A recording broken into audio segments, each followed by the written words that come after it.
We can divide this world into two segments, material world and spiritual world. When I'm saying spiritual, तो इसका मतलब जरूरी नहीं कि मैं रिलीजन की बात कर रहा हूं या फिर I am talking about meditation even, right? ये कैटेगराइजेशन था वेस्टर्न पॉलिटिकल थॉट के आइडियाज के जनक mister Socrates. Socrates was actually considered as father of philosophy and he was guru of Plato. Western political thought की शुरुआत प्लेटो से होती है, लेकिन प्लेटो को समझने के लिए हमें सोक्रेटिस की लाइफ में भी जाना होगा. बिल्कुल बेस से स्टार्ट करते हैं इस लेक्चर को, राइट? और इस लेक्चर का पर्पस है कि प्लेटो, सोक्रेटिस, एरिस्टोटल, मैकियावेली और उसके बाद मतलब हम कनेक्ट करते हुए आगे बढ़ते चले जाएंगे. इस लेक्चर का इंटेंशन है कि वेस्टर्न पॉलिटिकल थॉट के बारे में यू शुड हैव क्लैरिटी, मतलब जो थियरीज हैं, पढ़ना कैसे चाहिए, की पॉइंट्स क्या हैं, ये सब कुछ आपको पता लगेगा. Let's start with the topic today, western political thought. Let's start with the word western. मतलब क्या है वेस्ट का? क्या वेस्ट का मतलब दिशा है केवल? क्योंकि कंसिडर कीजिए ग्लोब, तो ग्लोब में वेस्ट और ईस्ट का पैमाना आया कहां से? आप कहेंगे सर जैसे 2D मैप होता है तो 2D मैप में जो वेस्ट में नेशंस है उनको हमने वेस्ट में कहा, तो 2D मैप जो स्टैंडर्ड हमने माना तो उसमें वेस्ट में हमने यूएसए, वेस्टर्न यूरोपियन नेशंस इनको दिखाया, राइट? और ईस्ट में हमने एशियन अफ्रीकन नेशंस को दिखाया. कैसा हो अगर मैं आपको कहूं कि ऐसा नहीं था कि हमेशा से यूएसए वेस्टर्न नेशन माना जाता था, जबकि आज जिस समय में हम यहां पर ये बात कर रहे हैं तो व्हेन वी से वेस्ट, तो वेस्ट का लीडर हम किसको मानते हैं? यूएस को मानते हैं. लेकिन एक टाइम पर US was not the leader, US was not considered in this connotation even. तो कौन थे फिर उस समय वेस्ट में देश? यानी कि वेस्ट टर्म रिप्रेजेंट कर रही थी. ठीक है, पश्चिम में ये देश है समृद्ध देश, पॉलिटिकली स्ट्रांग देश. तो अब वेस्टर्न पॉलिटिकल थॉट का जो जन्म है वो हम मेडिटेरियन सी के ऊपर जो आपको ग्रीस वाला एरिया दिखता है वहां पर देखते हैं. देखिए कैसे इतिहास बदलता है. आज आप ग्रीस को ग्लोबल पॉलिटिक्स में उतना इन्फ्लुएंशियल नहीं देखते, लेकिन जो ग्लोबल चाहे डोमेस्टिक पॉलिटिक्स है, इंटरनेशनल पॉलिटिक्स है, जिस तरीके से हम सोचते समझते हैं, जिस तरीके से हम सिस्टम्स को रन करते हैं, ये ideas were actually getting groomed, getting shaped in this very area, right? तो जब मैं वेस्ट की बात कर रहा हूं तो मैं वेस्ट को जोड़ रहा हूं इन्फ्लुएंशियल नेशन से, राइट? हालांकि आप अलग से हमारा एक टॉपिक आएगा आईपीटी, इंडियन पॉलिटिकल थॉट, तो उसमें हम इस आइडिया का भी काउंटर करेंगे कि ऐसा नहीं था कि भाई east was malnourished in political ideas, in strategic thinking. लेकिन अब वेस्टर्न पॉलिटिकल थॉट पढ़ाना है तो पूरी तरह वेस्ट में जाना होगा, राइट? तो जब मैं वेस्ट की बात कर रहा हूं तो आई एम टॉकिंग अबाउट यहां पर एंशिएंट ग्रीस, क्योंकि हम स्टार्ट से कर रहे हैं ना, एंशिएंट ग्रीस, राइट? नाउ किस तरह का पॉलिटिकल सिस्टम वहां पर होता था? ये जो वर्ड है पॉलिटिकल साइंस, क्योंकि हमें पॉलिटिकल आइडियाज की बात करनी है, तो पॉलिटिकल, आप मुझे बताइए, जब मैंने लेक्चर की शुरुआत में कहा कि यार दो तरह के वर्ल्ड होते हैं, एक होता है मैटेरियल वर्ल्ड, हम टच कर सकते हैं, ठीक है, मैटर है. एक होता है स्पिरिचुअल वर्ल्ड, उसको मैंने कहा वर्ल्ड ऑफ आइडियाज.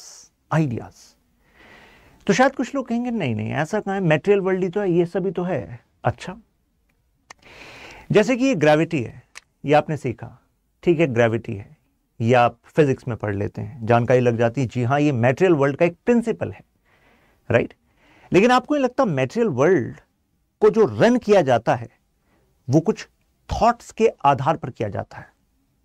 आप कहेंगे नहीं सर हम तो नहीं मानते बात. कुछ मानने की जरूरत नहीं है, अनुभव करने की जरूरत है इस लेक्चर में सब कुछ. एग्जांपल देता हूं. Why I am saying thought, देखिए वेस्टर्न पॉलिटिकल थॉट की बात करनी है ना, मैंने पहले वेस्ट की बात की और मैं पॉलिटिकल की बात करूंगा और थॉट से कनेक्ट करूंगा, ठीक है? तो दोनों वर्ड्स को मैं यहां लिख रहा हूं, thought. Thought means your ideas, है ना? आइडियाज का सोर्स कहां है? कहेंगे सर हमारा माइंड है, राइट? अच्छा, आपका माइंड है, आपका माइंड इन्फ्लुएंस्ड होता है आसपास की ऑब्जर्वेशन से, या आपके जो भी थॉट्स आए हैं वो हमेशा से बिल्कुल ओरिजिनल आए, मतलब बिल्कुल स्क्रैच से? सर ऐसा हुआ है क्या? नहीं, कहीं ना कहीं कुछ इन्फ्लुएंस तो था. और आज के इस लेक्चर में हमें वेस्टर्न पॉलिटिकल थॉट का इन्फ्लुएंस आज की दुनिया पर बात करनी है. एग्जाम्पल देता हूं आपको, जैसे कि कंसिडर द स्टार्ट, जब हम अर्ली मैन की तरह थे, राइट, हंटिंग गैदरिंग कर रहे थे। लेकिन एक रूल है, जहां कुछ लोग इकट्ठे हुए, they want one person to lead, they want certain kind of arrangement. आप इंसानों की क्यों, आप जानवरों की बात देखिए, एनिमल्स में भी आप देखते हैं ना कि अगर एक ग्रुप होता है तो वो ग्रुप एनिमल्स का अपने कुछ रूल्स बना लेता है, चाहे बीज हैं, बर्ड्स हैं, लायन हैं, फॉक्स हैं, डॉग्स हैं, हमेशा कुछ रूल बना लेते हैं, है ना। तो यानी कि the idea of certain common rule is the basis of our existence, है कि नहीं। तो ऐसे में वर्ड जो पॉलिटिकल है ये रिप्रेजेंट कर रहा है ऐसे कुछ रूल्स का जेनेसिस जो हमने किया। यानी कि रूल कौन करेगा, कैसे करेगा, मींस हु, हाउ। और जब ये हु और हाउ क्लियर हो जाएगा फिर भाई वो करेगा क्या, व्हाट, मतलब हाउ का मतलब मैं बता रहा हूं कि भाई कैसे वो चुना जाएगा, कौन चुना जाएगा, कैसे चुना जाएगा। तो यहां पर तो पर्सन हो गया, ग्रुप ऑफ पर्सन हो सकते हैं, भाई राजा भी हो सकता है, ग्रुप ऑफ पीपल भी हो सकते हैं। हाउ में क्या होगा, कैसे चुने जाएंगे, भाई इलेक्शन से चुने जाएंगे या फिर फैमिली ट्रेडिशंस के आधार पर चुने जाएंगे। और फिर वो करेंगे क्या, कैसे करेंगे, क्या करेंगे, तो आप कहेंगे सर कानून बनाएंगे वो, ठीक है कानून बनाएंगे। तो कैन वी से कि law actually is connected to some rule. और रूल क्यों जरूरी होते हैं हमें, क्योंकि हमें एक सोसाइटी में रहना है तो we need some common grounds की इस बेसिस पे हम इंटरेक्ट करना चाहते हैं, राइट। तो the word political actually in this western political thought, अगर आप बुक्स में देखते हैं तो एक टर्म आती है पॉलिस, वहां से आया है। लेकिन मैं आपका दिमाग जो ओपन करना चाहता हूं इन आइडियाज के प्रति, वो बियॉन्ड एकेडमिक्स भी करना चाहता हूं, ठीक है। थोड़ा सा एप्लीकेशन आप कनेक्ट करेंगे तो ये आइडियाज आपके टिप्स पर होंगे। पॉलिस जो आइडिया है वो कनेक्ट करता है सिटी स्टेट से। सिटी स्टेट, अब आप कहेंगे सर ये क्या है सिटी स्टेट, राइट, अभी बताते हैं। सिटी तो समझते हो शहर, है ना, कैसे डिफाइन करते हो गांव और शहर में फर्क। आप कहोगे सर इंफ्रा होता है, गवर्नमेंट सेंटर्स होते हैं, फैसिलिटीज होती हैं, whether it is health, education etcetera. तो यानी कि आपने कहा एडमिनिस्ट्रेटिव सेंटर होता है सर, राइट सर, ऐसे पता लगेगा सर। इकोनॉमिक एक्टिविटीज सर केवल एग्रीकल्चर नहीं होती सर, डाइवर्स होती हैं सर, ठीक है जी, बिल्कुल सही बताया आपने। फिर हम स्टेट वर्ड यूज कर रहे हैं। अब स्टेट शब्द का मतलब क्या है जी, स्टेट वर्ड क्यों जरूरी था हमें, सारा कहानी यहीं से कनेक्ट होके मिल जाएगा आपको, मतलब डेफिनेशन रटनी नहीं है, आई कहां से। फर्ज कीजिए कि पहले आप हंटर्स एंड गैदरर्स थे, ठीक है, अब आप सेटल्ड लाइफ में जा रहे हैं। जब आप सेटल्ड लाइफ में जा रहे हैं, what you need, you need एक पर्टिकुलर टेरिटरी हो जी, राइट, उस टेरिटरी में कोई पॉपुलेशन हो, जैसे कि आप लोगों की पॉपुलेशन, आपने ही चाहा होगा फॉर एग्जांपल कि भाई एक स्टेट हो, है ना, एक आइडिया। आप चाहते हो कि कोई गवर्नमेंट हो, जैसे कि आपने कहा भाई कौन राज करेगा, क्यों राज करेगा, कैसे राज करेगा, है ना, और वो गवर्नमेंट सॉवरन हो।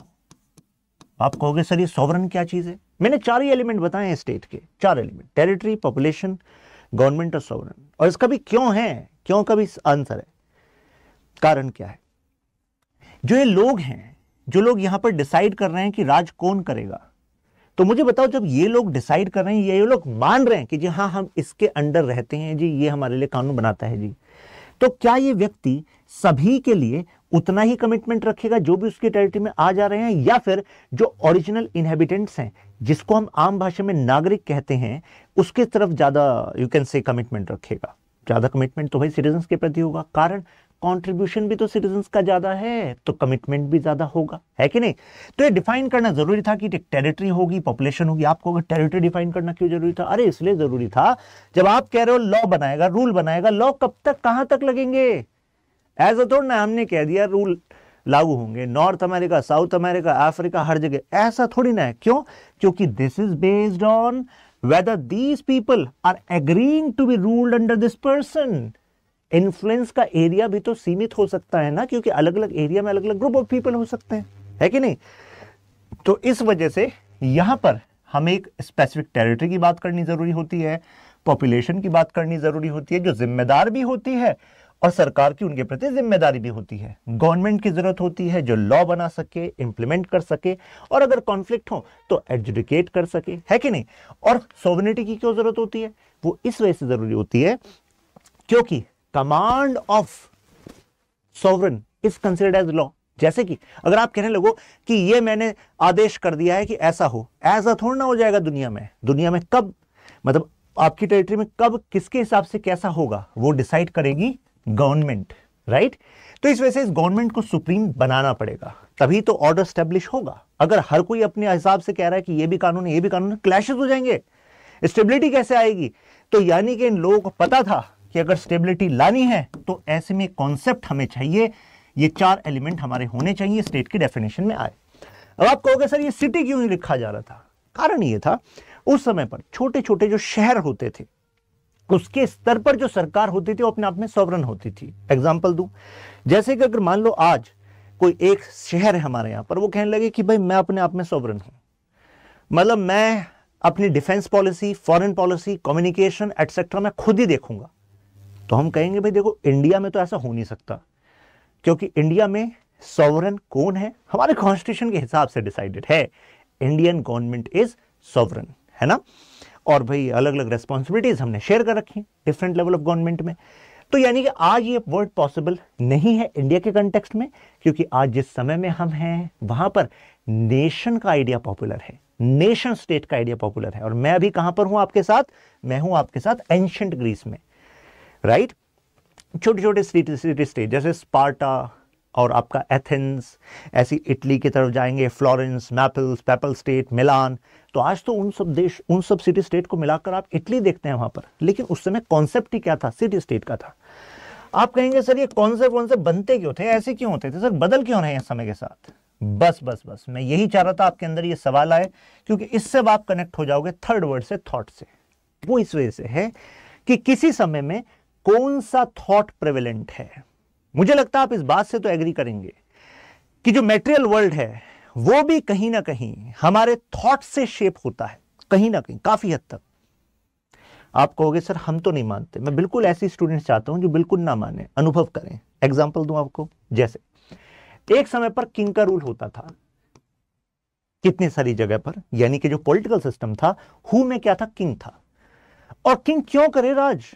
किंग को किसने कहा राज करने के लिए? तो प्रेविलेंट थॉट जो था वो था divine rights theory. Divine rights theory. Divine rights theory का क्या मतलब हुआ कि देखो, डिवाइन मतलब क्या होता है? गॉड। राइट्स मतलब क्या होता है? अधिकार। और थ्योरी का मतलब हम ऐसे सच को बता रहे हैं जी, सच यही है। आप कहोगे क्या सच? ये सच ऐसा फैलाया गया था दुनिया के बड़े भागों में कि देखो जो किंग है ना उसके पास डिवाइन राइट्स हैं आपके ऊपर राज करने के। डिवाइन मतलब गॉड ने किंग को चुना है आपके ऊपर राज करने के लिए। तो अगर किंग अच्छा, देखो गॉड कितने खुश हैं आपसे। किंग बुरा, बुरे कर्म किए होंगे आपने, तो आपके कर्मों को काटने का टाइम है इस टाइम पर। God wants you to end your pain get purified. ये सब क्या है? ये सब एक्सप्लेनेशन डिवाइन राइट्स थियरी के बेसिस पे आ रहे हैं।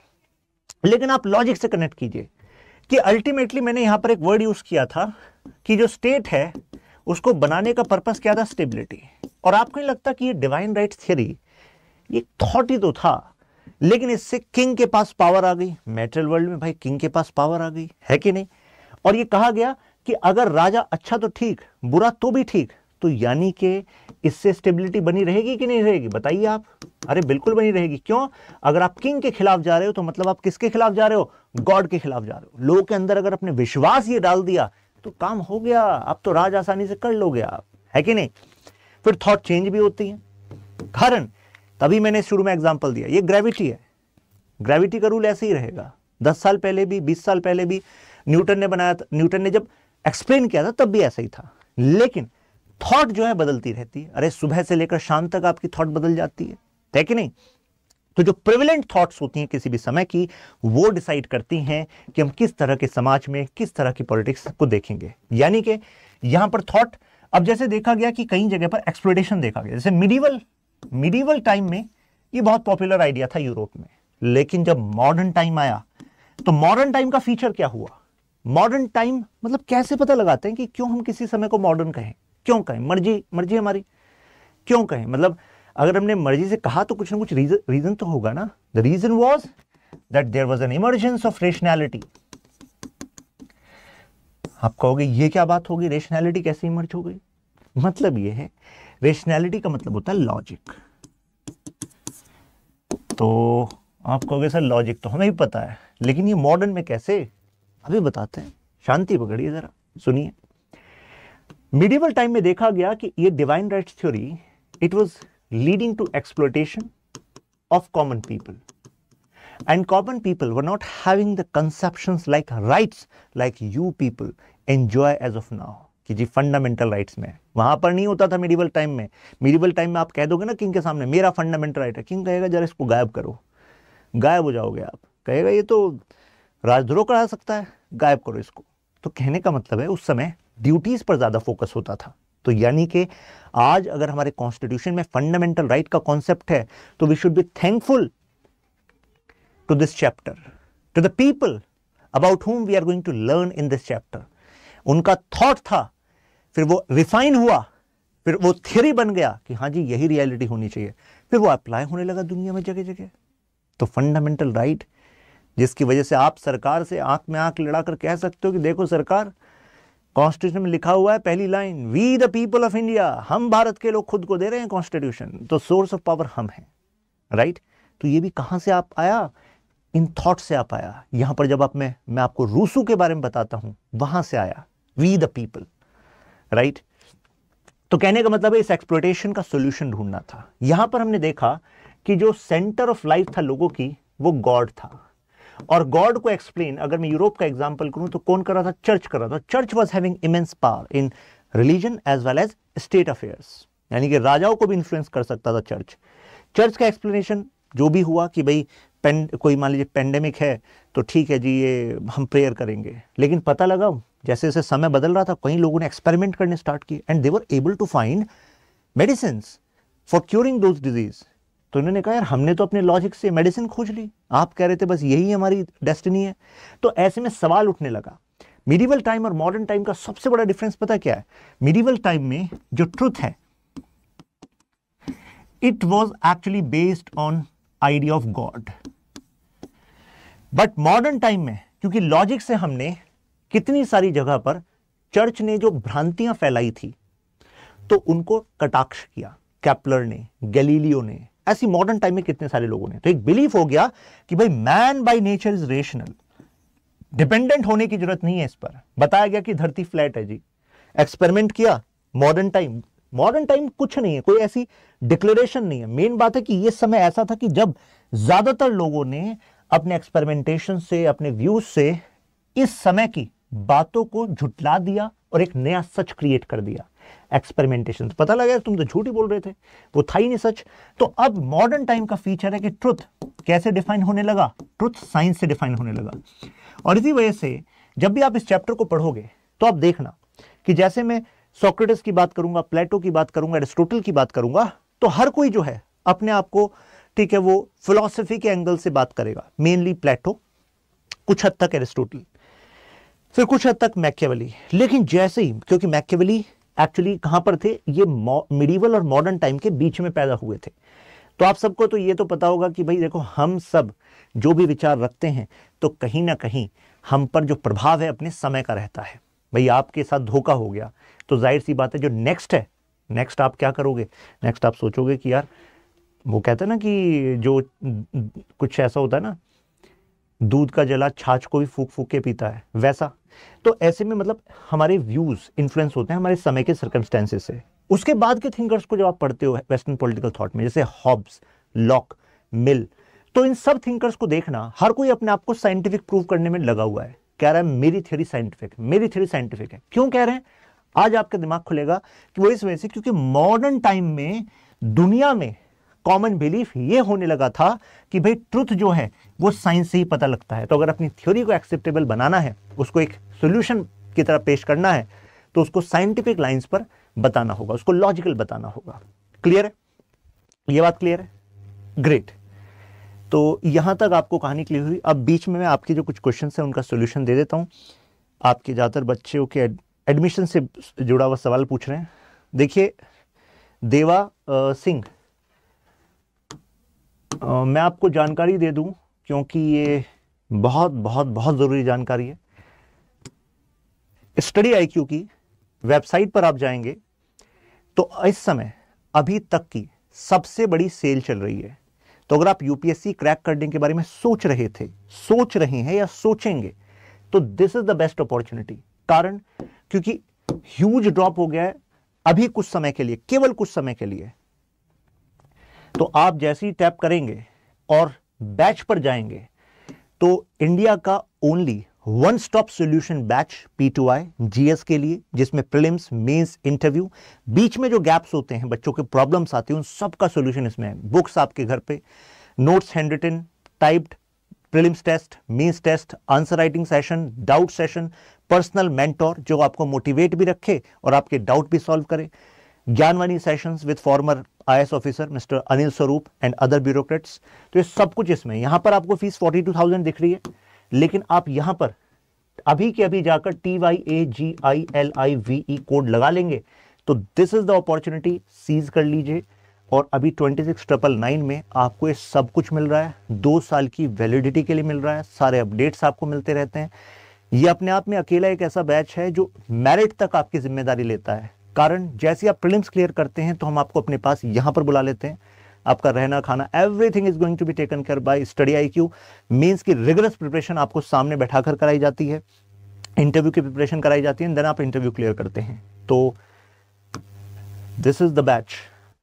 और ऑप्शनल, क्योंकि आपको पता है गेटवे है मेरिट लिस्ट का, तो ऑप्शनल के लिए यूपीएससी ऑप्शनल लाइव पे क्लिक करेंगे, यहां पर आपके सामने ऑप्शनल की आ जाएगी लिस्ट। सभी कोर्सेज पे ऑफ चल रहा है, इवन एनसीईआरटी कोर्सेज पर भी। तो आप किसी भी जगह जाएंगे, अब नॉर्मल आपको यहां पर फीस दिख रही है। ऑलरेडी स्टडी आईक्यू ने इंडिया में अफोर्डेबिलिटी एंड क्वालिटी का राइट मिक्सचर लाया है। मतलब क्वालिटी मैटर करती है ना, क्योंकि सबसे ज्यादा इंपॉर्टेंट पता है क्या, आपका समय है, उससे ज्यादा इंपॉर्टेंट कुछ नहीं है। क्योंकि आप अपनी जिंदगी का 1 साल निकाल रहे हो इस तैयारी के लिए, वो कोई भी रिप्लेस नहीं कर सकता दोबारा किसी भी अमाउंट से। हमारा तो केवल एफर्ट ये है कि किस तरीके से आपके लिए फर्दर इजी कर दिया जाए और लाइन से हम सिलेक्शन दे सकें दोबारा। तो त्यागी लाइव आप कोड लगाओगे तो यहां पर 12,999 में आपको क्लासेस, टेस्ट सीरीज सब कुछ मिल रहा है ना। तो आप अभी जाके ज्वाइन कर लीजिए, केवल डायरेक्ट यहीं से ज्वाइन करना है और कुछ नहीं है इसमें प्रोसेस, डायरेक्ट ऐसे ही ज्वाइन करना है। और इसके बाद आपको मेल आ जाएगा, मेल पे लॉगिन आईडी पासवर्ड होगी, लॉगिन करेंगे, लाइव क्लास में मेरे साथ इंटरेक्ट करेंगे और वहां पे सब कुछ आपका रूटीन में चलता रहेगा। This is the process. Now going ahead, अपने लेक्चर पे चलते हैं। तो ये जो है ना, ये आपके हैंड रिटन नोट्स हैं, ऐसे ही आपको हैंड रिटन नोट्स मिलते हैं, ठीक है। तो अब आपको ये टर्म्स का मतलब तो पता लगा। Let's start with the story of western political thought. तो हम स्टार्ट तो करते हैं प्लेटो से, क्योंकि आपके सिलेबस में पहला थिंकर वेस्टर्न पॉलिटिकल थॉट में प्लेटो है। लेकिन प्लेटो के जो गुरु थे वो थे सोक्रेटिस, तो यानी कि सोक्रेटिस से शुरुआत करनी जरूरी है, राइट। कहां थे सोक्रेटिस? एथेंस में थे, ठीक है।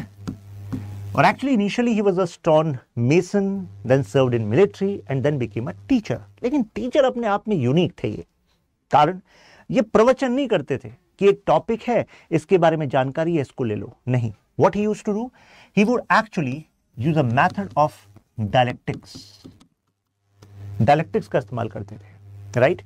डायलेक्टिक्स का मतलब क्या होता है? डिबेट। यानी कि स्टूडेंट्स के सामने कुछ क्वेश्चन थ्रो करते थे और अब आपको, जब आप आपस में डिस्कशन करते थे, फिर आपको गाइड करते थे। आपने कहा ये सॉल्यूशन है, फिर he would throw another logic, आप कहोगे यार yes I was missing on something, फिर आप नेक्स्ट लॉजिक पे जाओगे। तो अब किसी भी थिंकर को आपको पकड़ना है ऐसे कि कोई भी क्वेश्चन आ जाए and you actually you show some specificity in your expression. तो उसके लिए जरूरी क्या है? हर एक थिंकर को उसके बैकग्राउंड से स्टार्ट करो।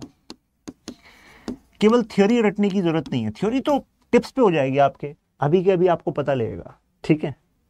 बैकग्राउंड से स्टार्ट करो। बैकग्राउंड का मतलब क्या है? उनका टाइम क्या है, किस समय में थे, 427 BC, बिफोर क्राइस्ट की बात चल रही है ना। अच्छा जी, और प्लेस क्या था? जैसे इन दोनों का प्लेस क्या था? एथेंस था, है ना। अच्छा, सर्कमस्टेंसेस क्या थे वहां पर?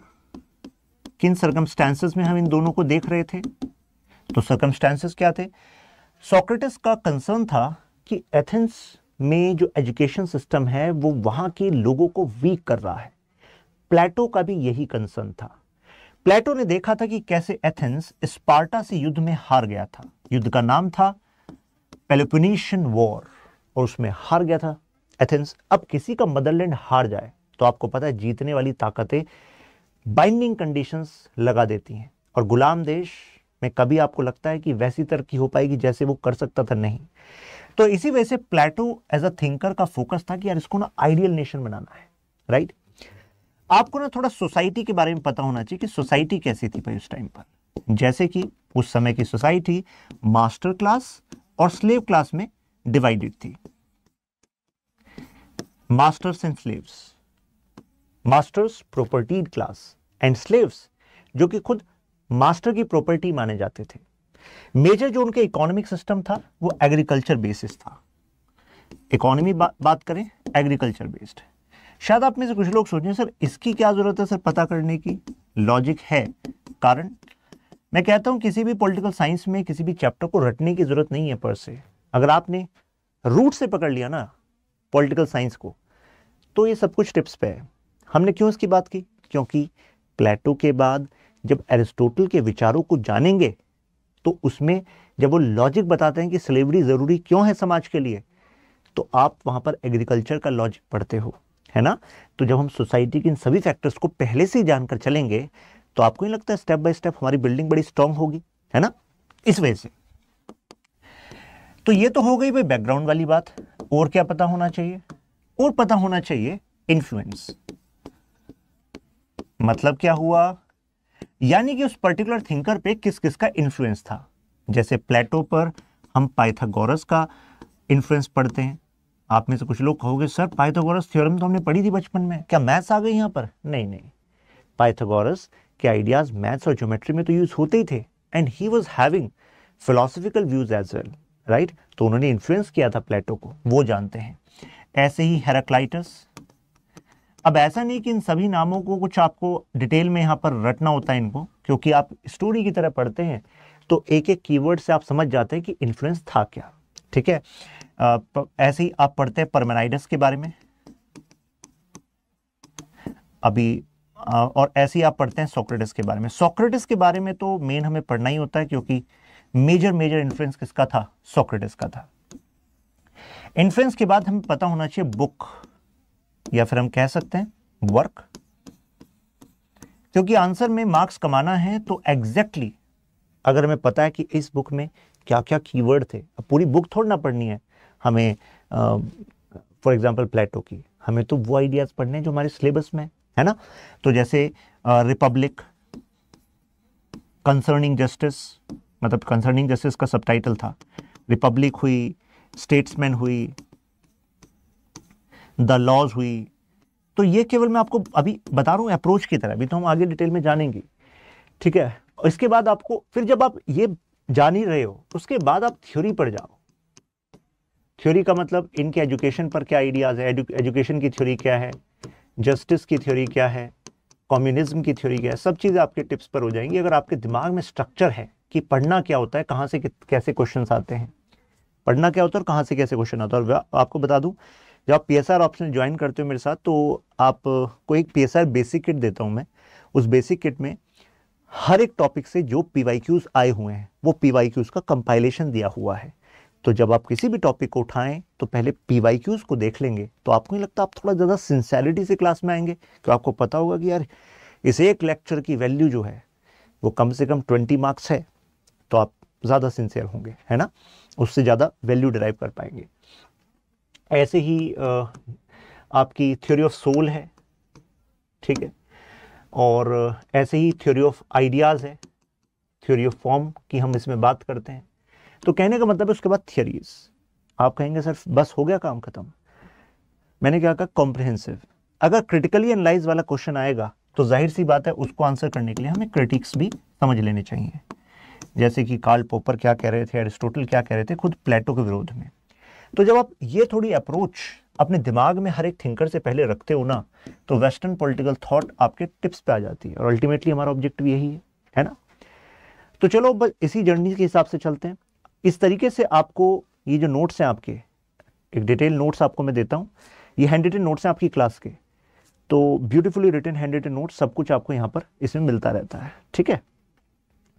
तो ऐसा करते हैं कि हम थोड़ा ओपन अप करते हैं इस चीजों को, ठीक है ना। चलिए, सोक्रेटिस का जो एजुकेशन पर व्यू था, तो he was critical of the education system which was happening in Athens, क्योंकि एथेंस में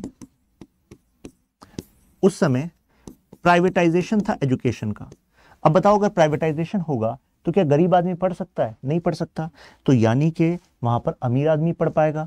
तो अगर गरीब का बच्चा नहीं पढ़ पा रहा, तो क्या आपको लगता है कि वो जो देश है या वो राज्य है वो अपने मतलब प्रॉपर पोटेंशियल का इस्तेमाल कर पाएगा? नहीं कर पाएगा भाई, है ना। तो एजुकेशन तो सबके लिए होनी चाहिए। तो इसी वजह से इनका एजुकेशन पर विचार था कि जो प्राइवेट एजुकेशन है और जो सोफिस्ट देते हैं, वहां पर जो ग्रुप था, जो एजुकेशन सिस्टम था, वो सोफिस्ट कंट्रोल करते थे, प्राइवेट एजुकेशन सिस्टम सोफिस्ट। और जो सोक्रेटिस थे वो इस बात के क्रिटिकल थे, वो इस बात का विरोध करते थे। आप कहोगे सर ऐसा क्यों करते थे? रीजन तो होगा, देखो, है ना।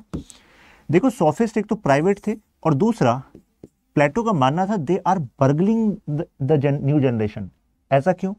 सोफिस्ट कहते थे कि एजुकेशन का जो पर्पस है ना, वो है मनी,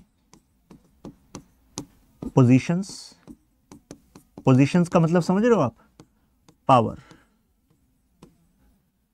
रूल करना। ये एजुकेशन का एक्चुअली कोर पर्पस है, पैसा, पावर। और पैसा और पावर है तो you are going to lead a life of pleasure. तो ये आपको दिख रहा होगा कि एक तरीके से ये प्लेजर सेंट्रिक लाइफ को आइडिया ऑफ गुड लाइफ मान रहा है, राइट।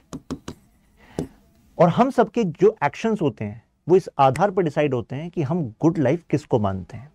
भाई अगर आपने मान लिया कि यार मेरे लिए जो गुड लाइफ है ना वो है लाइफ ऑफ पैब्लो एस्कोबार, मान लीजिए आपने मान लिया कि भाई जिंदगी छोटी हो लेकिन पैब्लो एस्कोबार जैसी हो, भली फिर एनकाउंटर हो जाए, तो जाहिर सी बात है आपके कुछ ऐसे एक्शंस होंगे जो समाज को नुकसान पहुंचाएंगे, राइट।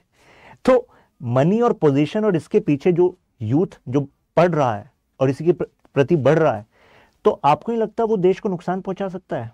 और देखो, मेरी किसी बात को मानने की जरूरत नहीं है, मैं पहले बता रहा हूं, मैं तो आपके मन में कुछ सवाल डालना चाहता हूं और फिर उसके बाद इन सभी आइडियाज का अनुभव कराना चाहता हूं, ठीक है। अब आप कहोगे सर हम तो खुद ही सोफिस्ट हैं, है कि नहीं? मतलब आप भी जो पढ़ रहे हो पैसे के लिए पढ़ रहे हो, पोजीशन के लिए पढ़ रहे हो, रूल के लिए पढ़ रहे हो, प्लेजर के लिए पढ़ रहे हो, है कि नहीं? तो कायदे में आप कहोगे सर एक तरीके से सोक्रेटिस तो हमारे भी खिलाफ होंगे, है ना। अब सोक्रेटिस क्या चाहते थे? सोक्रेटिस चाहते थे कि देखो, एक तो गवर्नमेंट एजुकेशन हो और दूसरा जो आइडिया ऑफ गुड लाइफ है वो ये ना हो। Idea of good life is knowledge, real knowledge लोगों को मिले। आप कहोगे रियल नॉलेज क्या है? अभी बताएंगे रियल नॉलेज, इतनी जल्दी कैसे खुल जाएगी रियल नॉलेज? भाई रियल नॉलेज है वो, इनका ही मानना था रियल नॉलेज जो है वो सोसाइटी में वर्च्यू लाएगी, वर्चुअस सोसाइटी बनाएगी, गुड सोसाइटी बनाएगी, क्योंकि इसमें लोग अपने बारे में सोच रहे हैं। तो एक तरीके से सोसाइटी में वो एकात्म नहीं आएगा, कॉन्फ्लिक्ट आएगा, सेल्फ सीकिंग इंडिविजुअल होंगे, लेकिन इससे सोसाइटी वर्चुअस बनेगी। यानी कि ऐसी सोसाइटी बनेगी जो सोसाइटी के इंटरेस्ट के बारे में पहले सोचेगी। अगर हर कोई आदमी समाज के हित के बारे में पहले सोचने लग गया, I think you would agree कि हाँ भाई पूरा समाज का अच्छा हो जाएगा फिर तो, है ना। अब मैंने कहा था कुछ भी मानने की जरूरत नहीं है, अनुभव कीजिए। अब जरा एग्जांपल देता हूं, एथेंस वर्सेस स्पार्टा हुआ, ठीक है, और किसको हार मिली? एथेंस को मिली। क्यों मिली पता आपको? कई सारे कारण थे, बट उनमें से एक कारण जो इस वाले पॉइंट से कनेक्ट हो रहा है, एथेंस लॉस्ट, उसका एक रीजन था कि इनकी जो रूलिंग क्लास है, इनकी जो सोल्जर क्लास है, इनमें करप्शन पाया गया। मतलब दुश्मन के ग्रुप से पैसा लेकर इन्होंने अपने देश को हरवा दिया एक तरीके से। तो एक तरीके से ये जो करप्शन इन्होंने किया है वो क्यों किया है? क्योंकि दुश्मन ने इनको बताया कि भाई जिंदगी का औचित्य क्या है, तुम सबको पता है, पैसा, पावर। तुम्हारा देश इतने समय से युद्ध लड़ रहा है, हमें ही जीतना है, इन्हें जीतना है, तो बेहतर यह है कि हमसे पैसा लो, अपने देश की कुछ इंफॉर्मेशन दे दो, वीक हो जाएंगे, फाइनली हार जाएंगे, देखो कितने लोग बच भी जाएंगे, और अल्टीमेटली तुम्हें दे देंगे हम पोजीशन, स्ट्रॉन्ग पोजीशन, प्रमोशन हो जाएगा। अब जब बच्चे को पढ़ाया बचपन से गया है कि भाई तुम्हें पोजीशंस को पाना है, ये है जीवन का ऑब्जेक्टिव, पैसा पाना है, ये है जीवन का ऑब्जेक्टिव, तो जो करप्शन है ये क्या शो कर रहा है कि these people were greedy. And greedy क्यों थे? क्योंकि वो इग्नोरेंट थे। और इग्नोरेंस का सॉल्यूशन क्या है? सॉल्यूशन है एनलाइटमेंट। एनलाइटन करना पड़ेगा इन्हें, रियल नॉलेज देनी पड़ेगी। यानी कि यहां पर जिम्मेदार आपको नहीं लगता एजुकेशन सिस्टम भी था? जैसे मुझे लगता है, भले ही भाई आप पैसा पावर के बारे में सोचते हो, लेकिन ऐसा तो शायद आप में से कोई नहीं करेगा कि भाई इंडिया पाकिस्तान या इंडिया चाइना का युद्ध हो जाए और चाइना कहे कि भाई तुम देखो कभी रूल तो ना कर पाते इंडिया को, ब्यूरोक्रेट ही बने रह जाते, लेकिन हम तुम्हें जो है रूलर बना देंगे, और इस चक्कर में क्या आप देश को बेच दोगे भाई? तो शायद आप में से कई लोग कहें सर नहीं, इतनी शर्म तो है हमें, क्योंकि हमें एजुकेशन सिस्टम में देशभक्ति के बारे में तो पढ़ाया गया सर, है ना, ये वैल्यूज तो सर हम में है। लेकिन यहां पर सोफिस्ट क्या कर रहे थे? कह रहे थे money, position, power, rule, pleasure, यही है गुड लाइफ, और इस वजह से ये हश्र हो गए उनके देश का। तो एक बात तो समझ में आ गई प्लेटो को कि भाई क्यों सोक्रेटिस कह रहे थे कि एजुकेशन सिस्टम में चेंज चाहिए, राइट? तो अब जो सोक्रेटिस थे उनका कहना था कि education should be based on dialectics. Dialectics का मतलब होता है डिबेट। आप कहोगे मतलब क्या है डिबेट? आप हर समय एक्चुअली डिबेट में रहते हो, कोई नई बात नहीं है। क्यों? क्योंकि आपके दो तरह की कम्युनिकेशन होती है, एक तो बाहर जो आप करते हैं, एक होती है अंदर जो कम्युनिकेशन करते हैं। अंदर आपके सामने हर एक ऐसा हो सकता है द्वंद्व चलता रहता हो कई सारी सिचुएशन में, यार ये करें या ना करें, करें या ना करें, लेकिन आप क्या काम करते हो जो आपको लगता है यार जो ट्रुथ के ज्यादा करीब हो, है ना? तो ऐसे में वो कहते हैं कि अगर बच्चों के सामने हम ऐसे क्वेश्चंस को डालेंगे तो हमेशा हम मूव कर पाएंगे ट्रुथ के लिए। तो एक वर्ड यूज करते हैं, वो कहते हैं देखो कैसे मूव करते हैं हम ट्रुथ की तरफ। पहले एक थीसिस होती है आपकी। अब इस टर्म से डरना मत, ठीक है? थीसिस का मतलब है जो भी आपका आइडिया है जिसको आप सच मानते हो वो है थीसिस, ठीक है? फिर हमेशा उसकी ना एक एंटी थीसिस होती है, उसका विरोध होता है। भाई हर चीज का होता है। एग्जाम्पल दूं आपको, जैसे कि थीसिस थी, मान लीजिए कि किंग का रूल हो, ठीक है, मोनार्की होगा, एब्सोल्यूट मोनार्की, पूरी पावर, एब्सोल्यूट मोनार्की कह रहा हूं, पूरी पावर किसके पास? किंग के पास। एंटीथेसिस क्या आई? नहीं भाई किंग तो शोषण करता है, तो ऐसे में क्या करो? डायरेक्ट डेमोक्रेसी, पूरी पावर किसके पास दे दो? जनता के पास दे दो। कोई भी कानून तब तक नहीं बनेगा जब तक कि जनता हाँ ना बोल दे। तो ये दोनों व्यूज अपोजिट है कि नहीं? या हम कह रहे हैं absolute monarchy, total power in one person. मान लीजिए ये किंग है, किंग थोड़ा सा स्मार्ट बना देते हैं, चलिए, किंग के सर पे ताज दिख रहा है आपको, ठीक है, ये किंग है, तो इसके पास टोटल पावर है, और ये है आम जनता। अब डायरेक्ट डेमोक्रेसी कह रही है यार आम जनता जो है इसको टोटल पावर दे दो आप। लेकिन दोनों आइडियाज एक दूसरे के बिल्कुल एक्सट्रीम नहीं है। एक जगह सारी पावर है किंग के पास, एक जगह जो है सारी पावर आम जनता के पास, है कि नहीं? तो अब इसका सिंथेसिस क्या होगा? सिंथेसिस मतलब कि भाई बीच का रास्ता जो हमें ज्यादा प्रैक्टिकल लगे, जो सच के ज्यादा करीब हो, जो प्रैक्टिकल लगे, वो क्या हो सकता है? वो हो सकता है रिप्रेजेंटेटिव डेमोक्रेसी।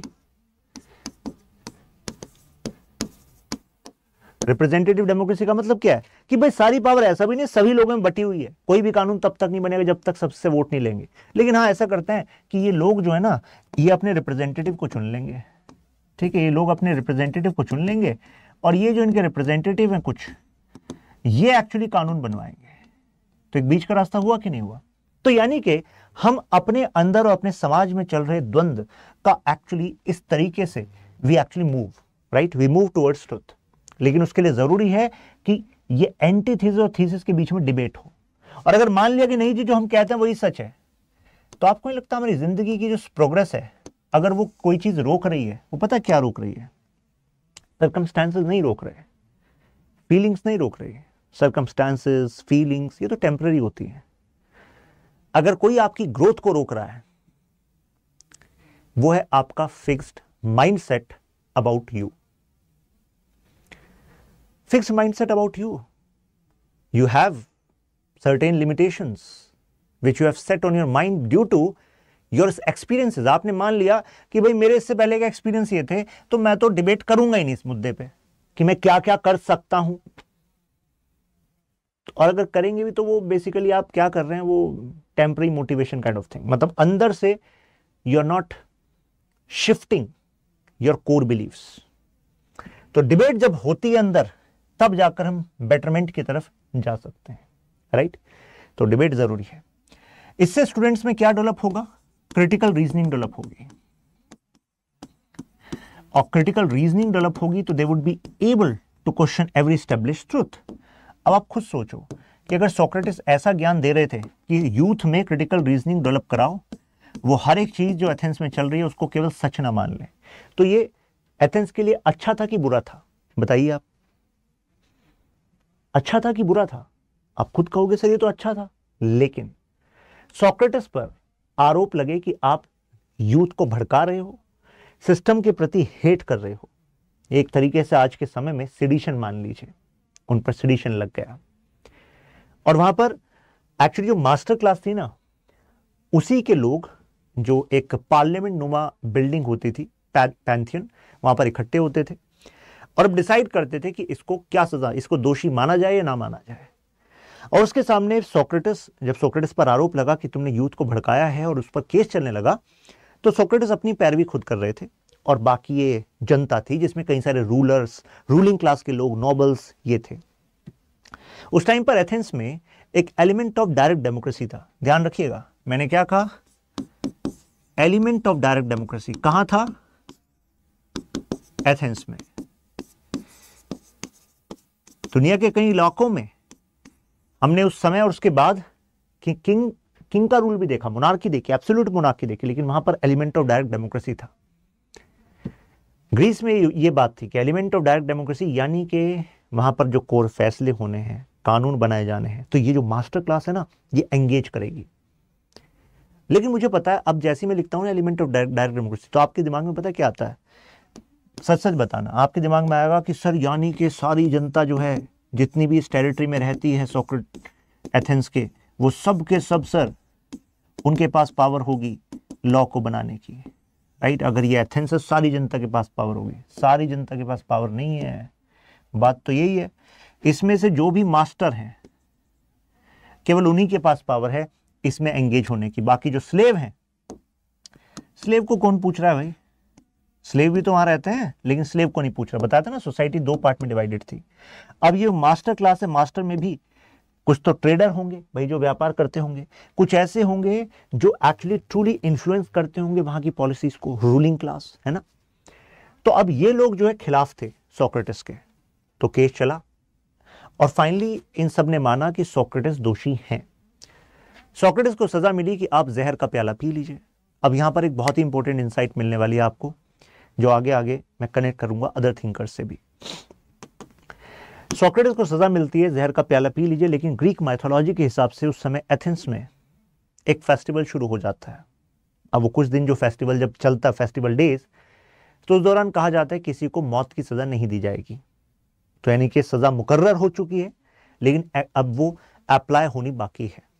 इस बीच जो एथेंस में सोक्रेटिस के स्टूडेंट्स थे, जैसे Plato and other students, Cassius and etcetera, तो वो सब मिलने आते हैं अपने गुरु से जेल में.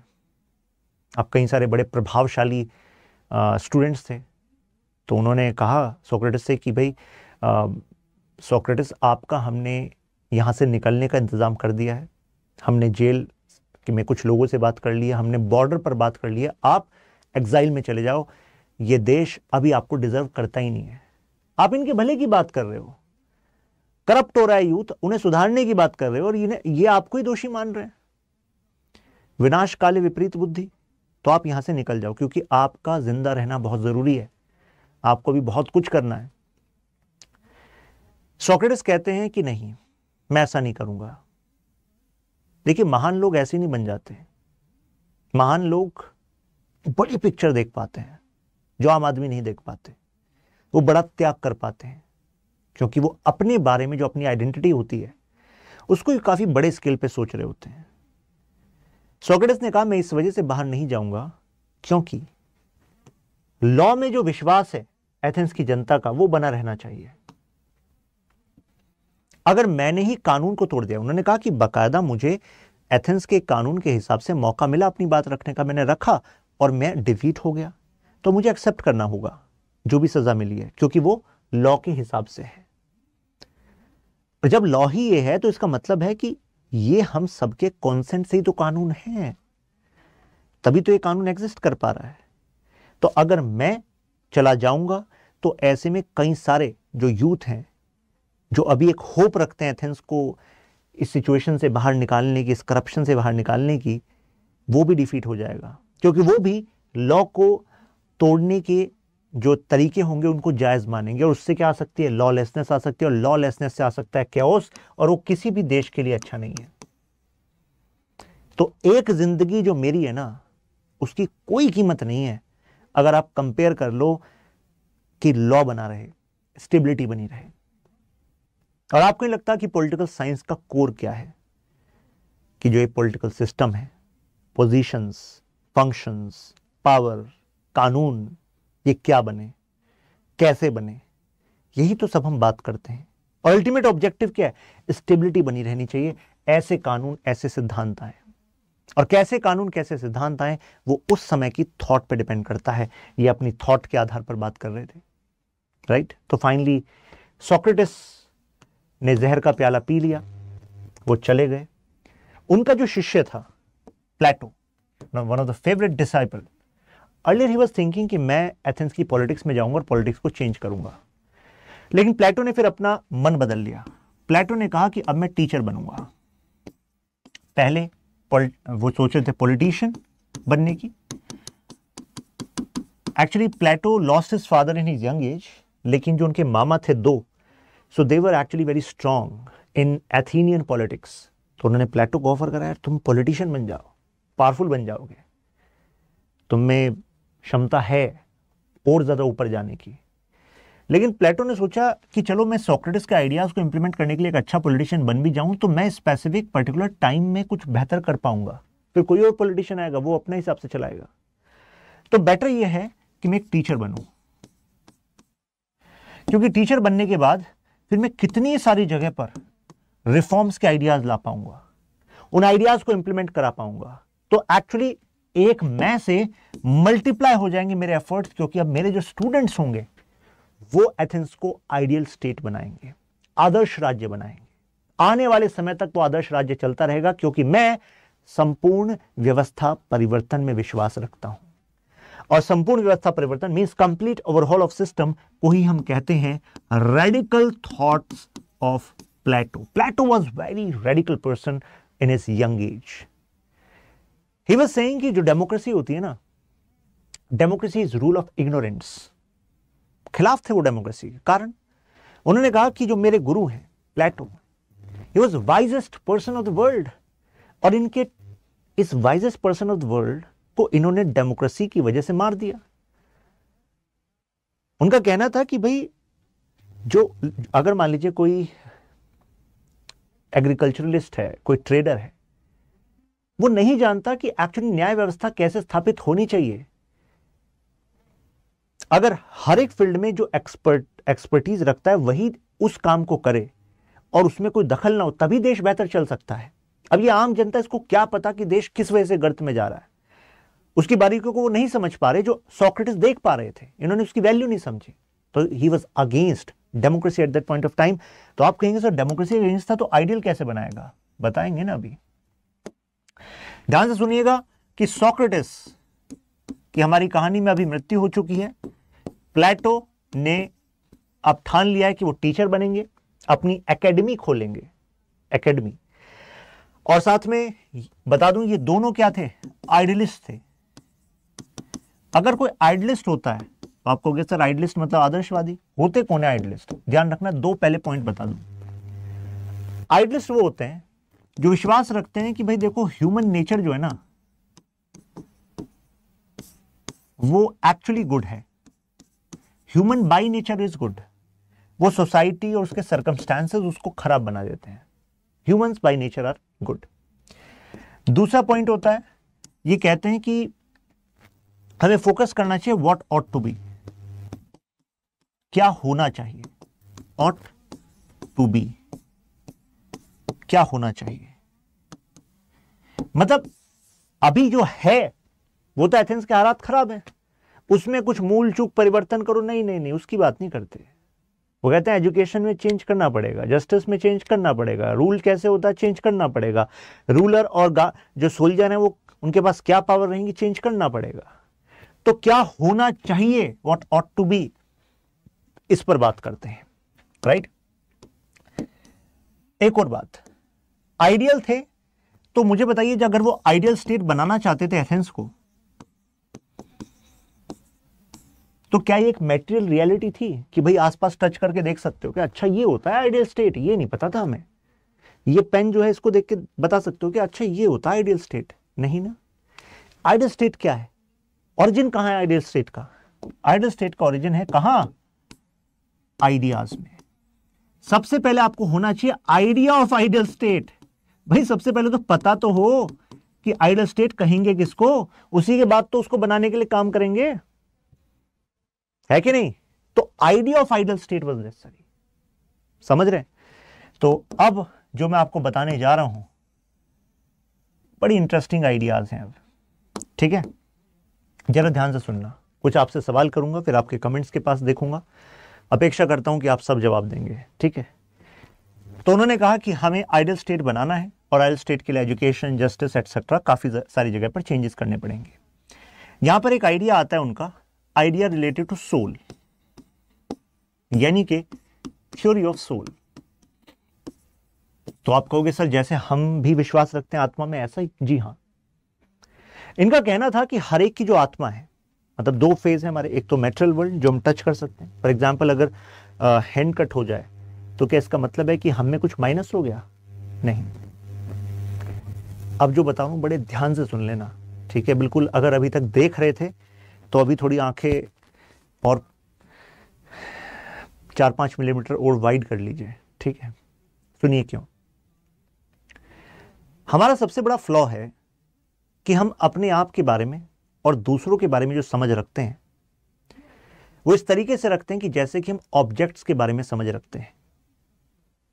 मैं दोबारा रिपीट कर रहा हूं, फिर इस बात को समझाऊंगा।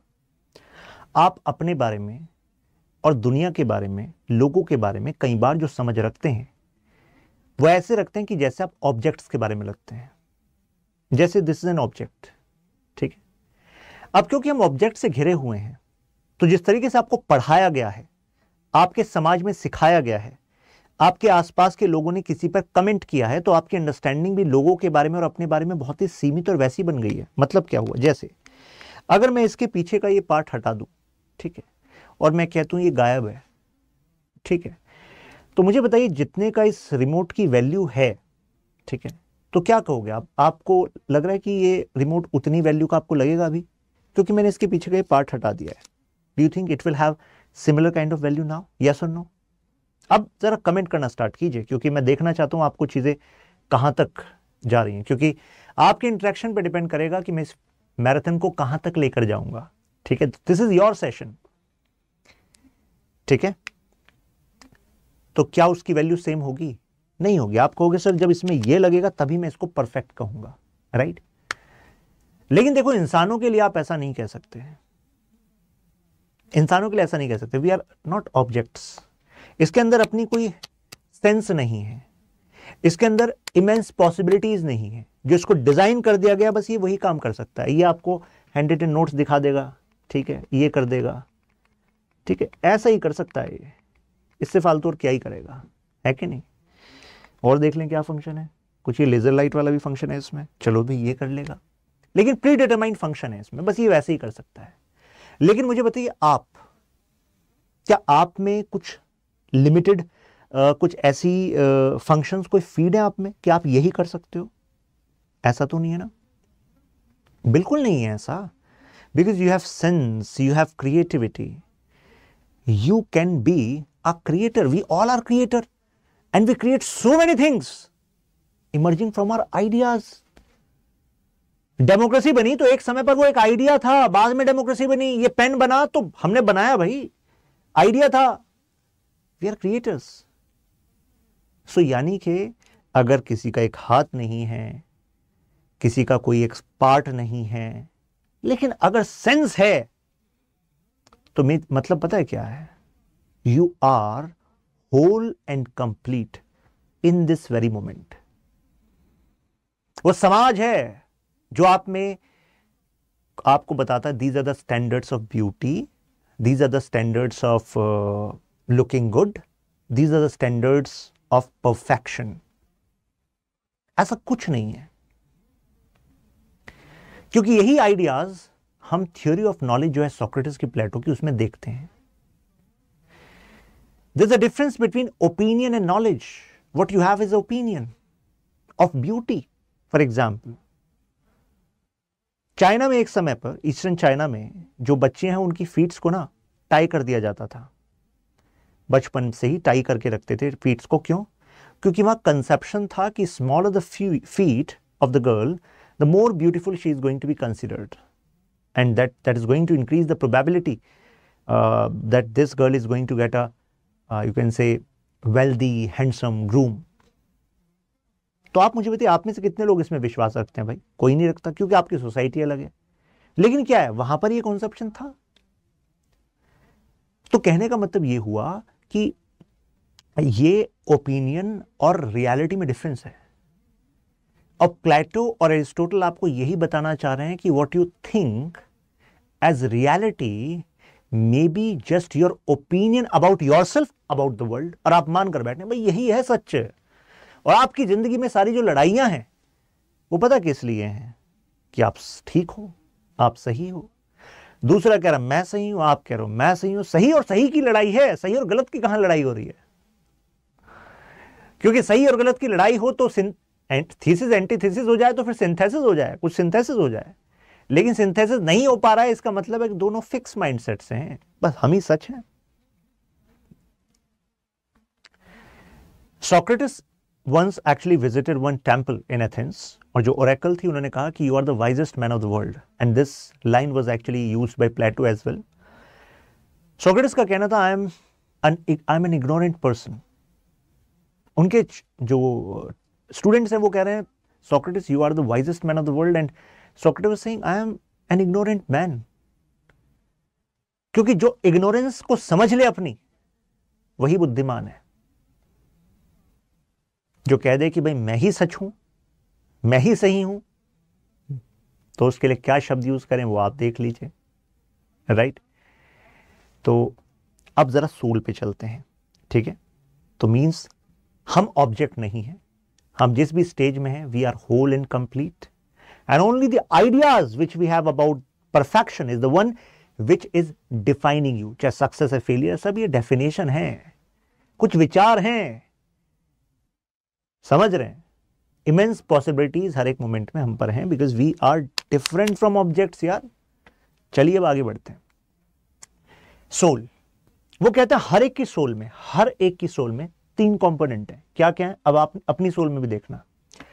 सोल क्या है? सोल मैटेरियल वर्ल्ड से एक अलग कंपोनेंट है जो हमारे अंदर है, जिससे हम जीते हैं, ठीक है ना? तो वो कह रहे हैं कि देखो, एक तो है रीजन। तो आप कहोगे सर रीजन मतलब क्या है? लॉजिक है कि नहीं आप में?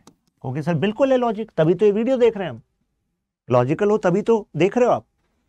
नेक्स्ट आप कहोगे सर एक स्पिरिट। स्पिरिट का मतलब समझ लीजिए, यहां पर इसको हम करेज भी कहते हैं, और इसको हम इमोशनल एंगल भी कहते हैं, ठीक है? इमोशन। और तीसरा आपके है एपेटाइट। एपेटाइट को मान लीजिए लस्ट। मतलब क्या हुआ भाई? आप ये देख लीजिए कि वो कह रहे हैं कि हम में से हर किसी की पर्सनालिटी में एक्चुअली ये 3 कंपोनेंट जो हैं ये मौजूद होते हैं, और नेचर ने हमें ऐसा बनाया। अब मैं बात कर रहा हूं कि प्लेटो क्या कह रहे हैं अपनी थ्योरी ऑफ सोल में, ठीक है? प्लेटो कह रहे हैं नेचर ने लेकिन हर एक पर्सन को यूनिक बनाया है। किसी में तो मतलब अलग अलग कॉम्बिनेशन है, किसी में रीजन ज्यादा, किसी में स्पिरिट, इमोशन करेज सबसे ज्यादा, किसी में एपेटाइट सबसे ज्यादा। तो हम में हमारा जो कॉम्बिनेशन है वो सबसे अलग अलग होता है। एग्जाम्पल देता हूं, वो कह रहे हैं हर एक इंसान में चाहे कोई भी हो, तीनों चीजें हैं, करेज भी है, तर्क भी है और एपेटाइट भी है, मेटेरियल वर्ल्ड के लिए, प्लेजर के लिए, लस्ट भी है। अब मुझे आप लोग बताइए कि आप में, क्योंकि फिर मैं इसके बाद इसके नेक्स्ट स्टेप पर जाऊंगा, थ्योरी ऑफ सोल उन्होंने क्यों दी थी, ठीक है। तो पहले मैं आपसे पूछ लूं कि आपको क्या लगता है आपकी पर्सनालिटी में सबसे ज्यादा प्रोपोर्शन किसका है? आपको लगता है कि आप तार्किक ज्यादा हो, लॉजिकल हो, हर चीज में लॉजिक पहले देखते हो, इमोशन गई साइड में, लस्ट एपेटाइट गया साइड में, प्लेजर गए साइड में, ठीक है। क्या आप प्लेजर और इमोशन को साइड में रख के लॉजिक से चलते हो? अगर आप आंसर है यस तो लिखो आर, कि आप में आर ज्यादा है। अगर आपको लगता है सर कई बार मैं चलो एपेटाइट को साइडलाइन कर दूं, तर्क को साइडलाइन कर दूं, लेकिन सर अगर इमोशनल हो जाऊं ना मैं, तो मतलब सर बस फिर मैं कुछ भी कर सकता हूं, वो करेज वाला कंपोनेंट है, राइट। तो करेज वाला आपको लगता है कंपोनेंट ज्यादा है तो मेंशन कीजिए एस। अगर आपको लगता है सर मैं ईमानदारी से बताऊं, अगर आप बताना चाह रहे हो कि सर रीजन और जो करेज है सर वो तो है कम, सबसे ज्यादा सर मेरी लाइफ चलती है, मेरे फैसले चलते हैं एपेटाइट से, जिस चीज में मुझे मजा आने लग रहा है, प्लेजर मिल रहा है। अभी अगर नेटफ्लिक्स में प्लेजर मिल रहा है तो बस फिर मैं बिंज वॉच कर रहा हूं। क्या रीजन कह रहा है क्लास कर ले, क्लास है तेरी, पीएसआर ऑप्शनल की, रिवीजन आंसर राइटिंग का कुछ टास्क दिया हुआ है सर ने, लेकिन सर मैं रीजन साइड में रख देता हूं, नेटफ्लिक्स चलता है फिर। या जो करेज वाला कंपोनेंट है, कोई जिम्मेदारी दी गई है आपको कि भाई उसको कर लो, आप उसको साइड में करते हो, एपेटाइट से चलते हो। और आपको लगता है कि भाई एक तरफ थी भाई शशांक सर की लाइव क्लास है पीएसआर ऑप्शनल की, और दूसरी तरफ किसी का फोन आया कि चलो मिलते हैं आज, तो आपको लगा यार रीजन तो कह रहा है सर की क्लास में जाना चाहिए, क्योंकि सर ने कहा कि रूटीन मायने रखता है, क्लास केवल तभी मिस करना कि दुनिया खत्म होने वाली और आप ठीक है आप दुनिया बचाने जा रहे हो, तो चलो भाई जाओ दुनिया बचाने, नहीं तो आपको क्लास में आना चाहिए, क्योंकि कंटेंट डिफरेंस नहीं लाएगा, रूटीन, क्वालिटी, थॉट प्रोसेस वो तैयारी को लेकर आएगा, वो उस प्रिपरेशन को लेकर आएगा जिससे आप मेरिट लिस्ट में पहुंचेंगे। तो अगर आपको लगता है कि यार मैं रीजन लॉजिक को साइडलाइन कर देता हूं, अगर किसी ने कहा कि यार मिलने आना है आज तो मिलने चले जाते हो, एपेटाइट ज्यादा है नहीं कि आप में, तो क्या लगता है आपको बताइए। अब जो भी आपने बताया, अब इसके बेसिस पे बताता हूं कि वो अपनी थ्योरी में कहते क्या है।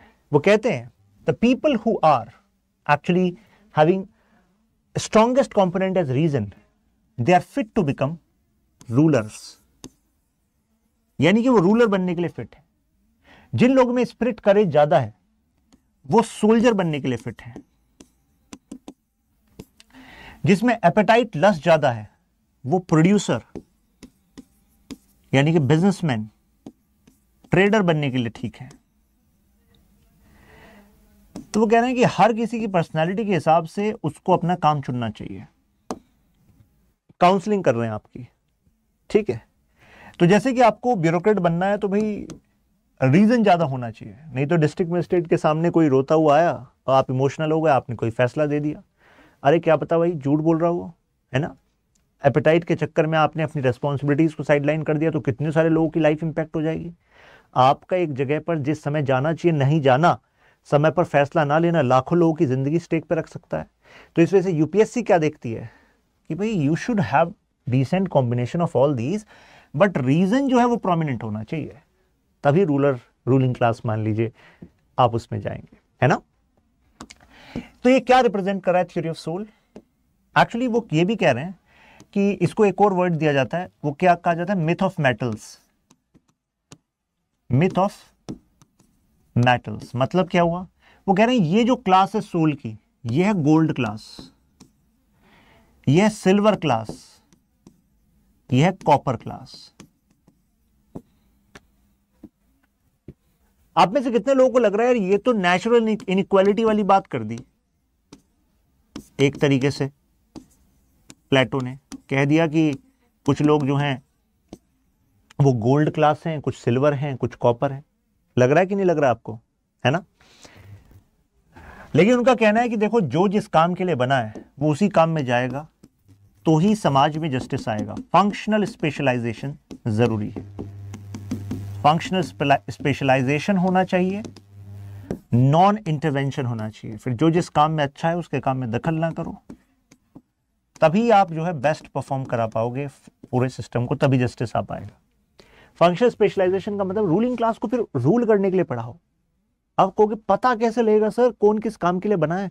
वो पता लगेगा प्लेटो के एजुकेशन सिस्टम से, राइट? तो एजुकेशन सिस्टम से पता लगेगा, टेस्ट लिया जाएगा, कुछ बेसिक सबको पढ़ाया जाएगा, gymnastics, basic maths etcetera, moral stories etcetera, लेकिन फिर टेस्ट लेकर पता लगेगा, अच्छा मतलब कुछ टेस्ट लेकर पता लगेगा, अच्छा इसमें ना अभी ये रीजन वाला कंपोनेंट और करेज वाला कंपोनेंट कम है, चलो भाई तुम प्रोड्यूसर क्लास में चले जाओ।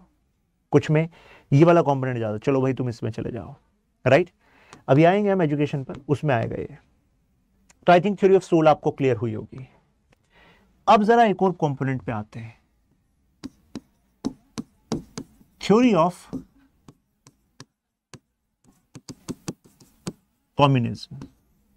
ठीक है, अब कम्युनिज्म का मतलब क्या होता है भाई? कम्युनिज्म का मतलब होता है कॉमन ओनरशिप। किसी भी थ्योरी को ऐसे बस रटने की जरूरत नहीं है, पहले इसके लॉजिक पे समझो वो क्यों दी। थ्योरी ऑफ सोल क्यों दी? क्योंकि फंक्शनल स्पेशलाइजेशन लाना चाह रहे थे, जो जिस काम के लिए बनाया वो काम करेगा तभी आइडियल स्टेट बनेगा एथेंस। यहां पर क्यों दी? करप्शन मुझे बताइए किसने किया था?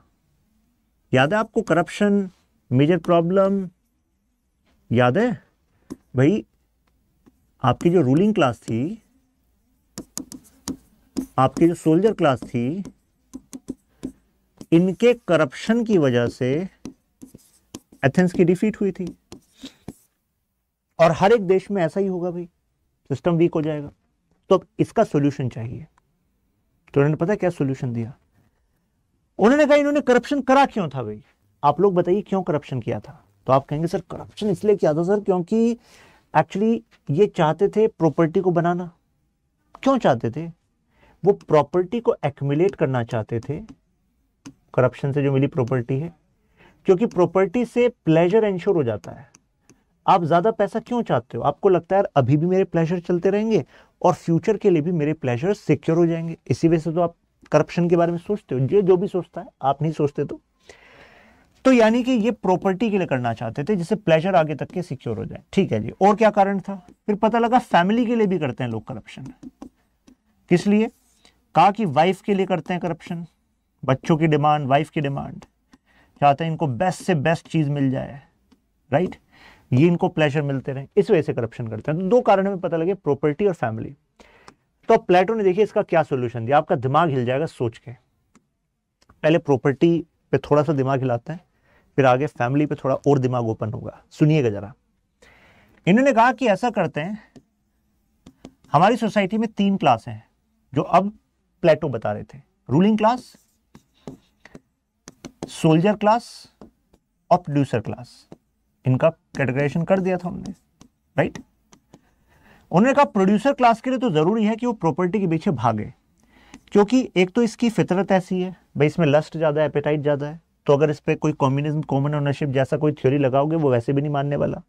और इसमें मोटिवेशन रहेगा ज्यादा प्रॉपर्टी को बनाने का, तो इस बहाने ज्यादा प्रोडक्शन होगा, ज्यादा सर्विसेज दी जाएंगी, तो अच्छा है समाज के लिए। मेन जो सोसाइटी वीक हो रही थी वो रूलिंग क्लास और सोल्जर क्लास की वजह से हो रही थी। अगर ये मजबूत हो गए, ये करप्शन ना करें, तो इसकी तो क्या मजाल है कि ये करप्शन कर दे या टैक्स ना दे, है ना? तो यहां पर वीकनेस को सुधारना है। कैसे सुधारे वीकनेस को? इन्होंने कहा ऐसा करो, इनकी कोई प्राइवेट प्रॉपर्टी नहीं होगी।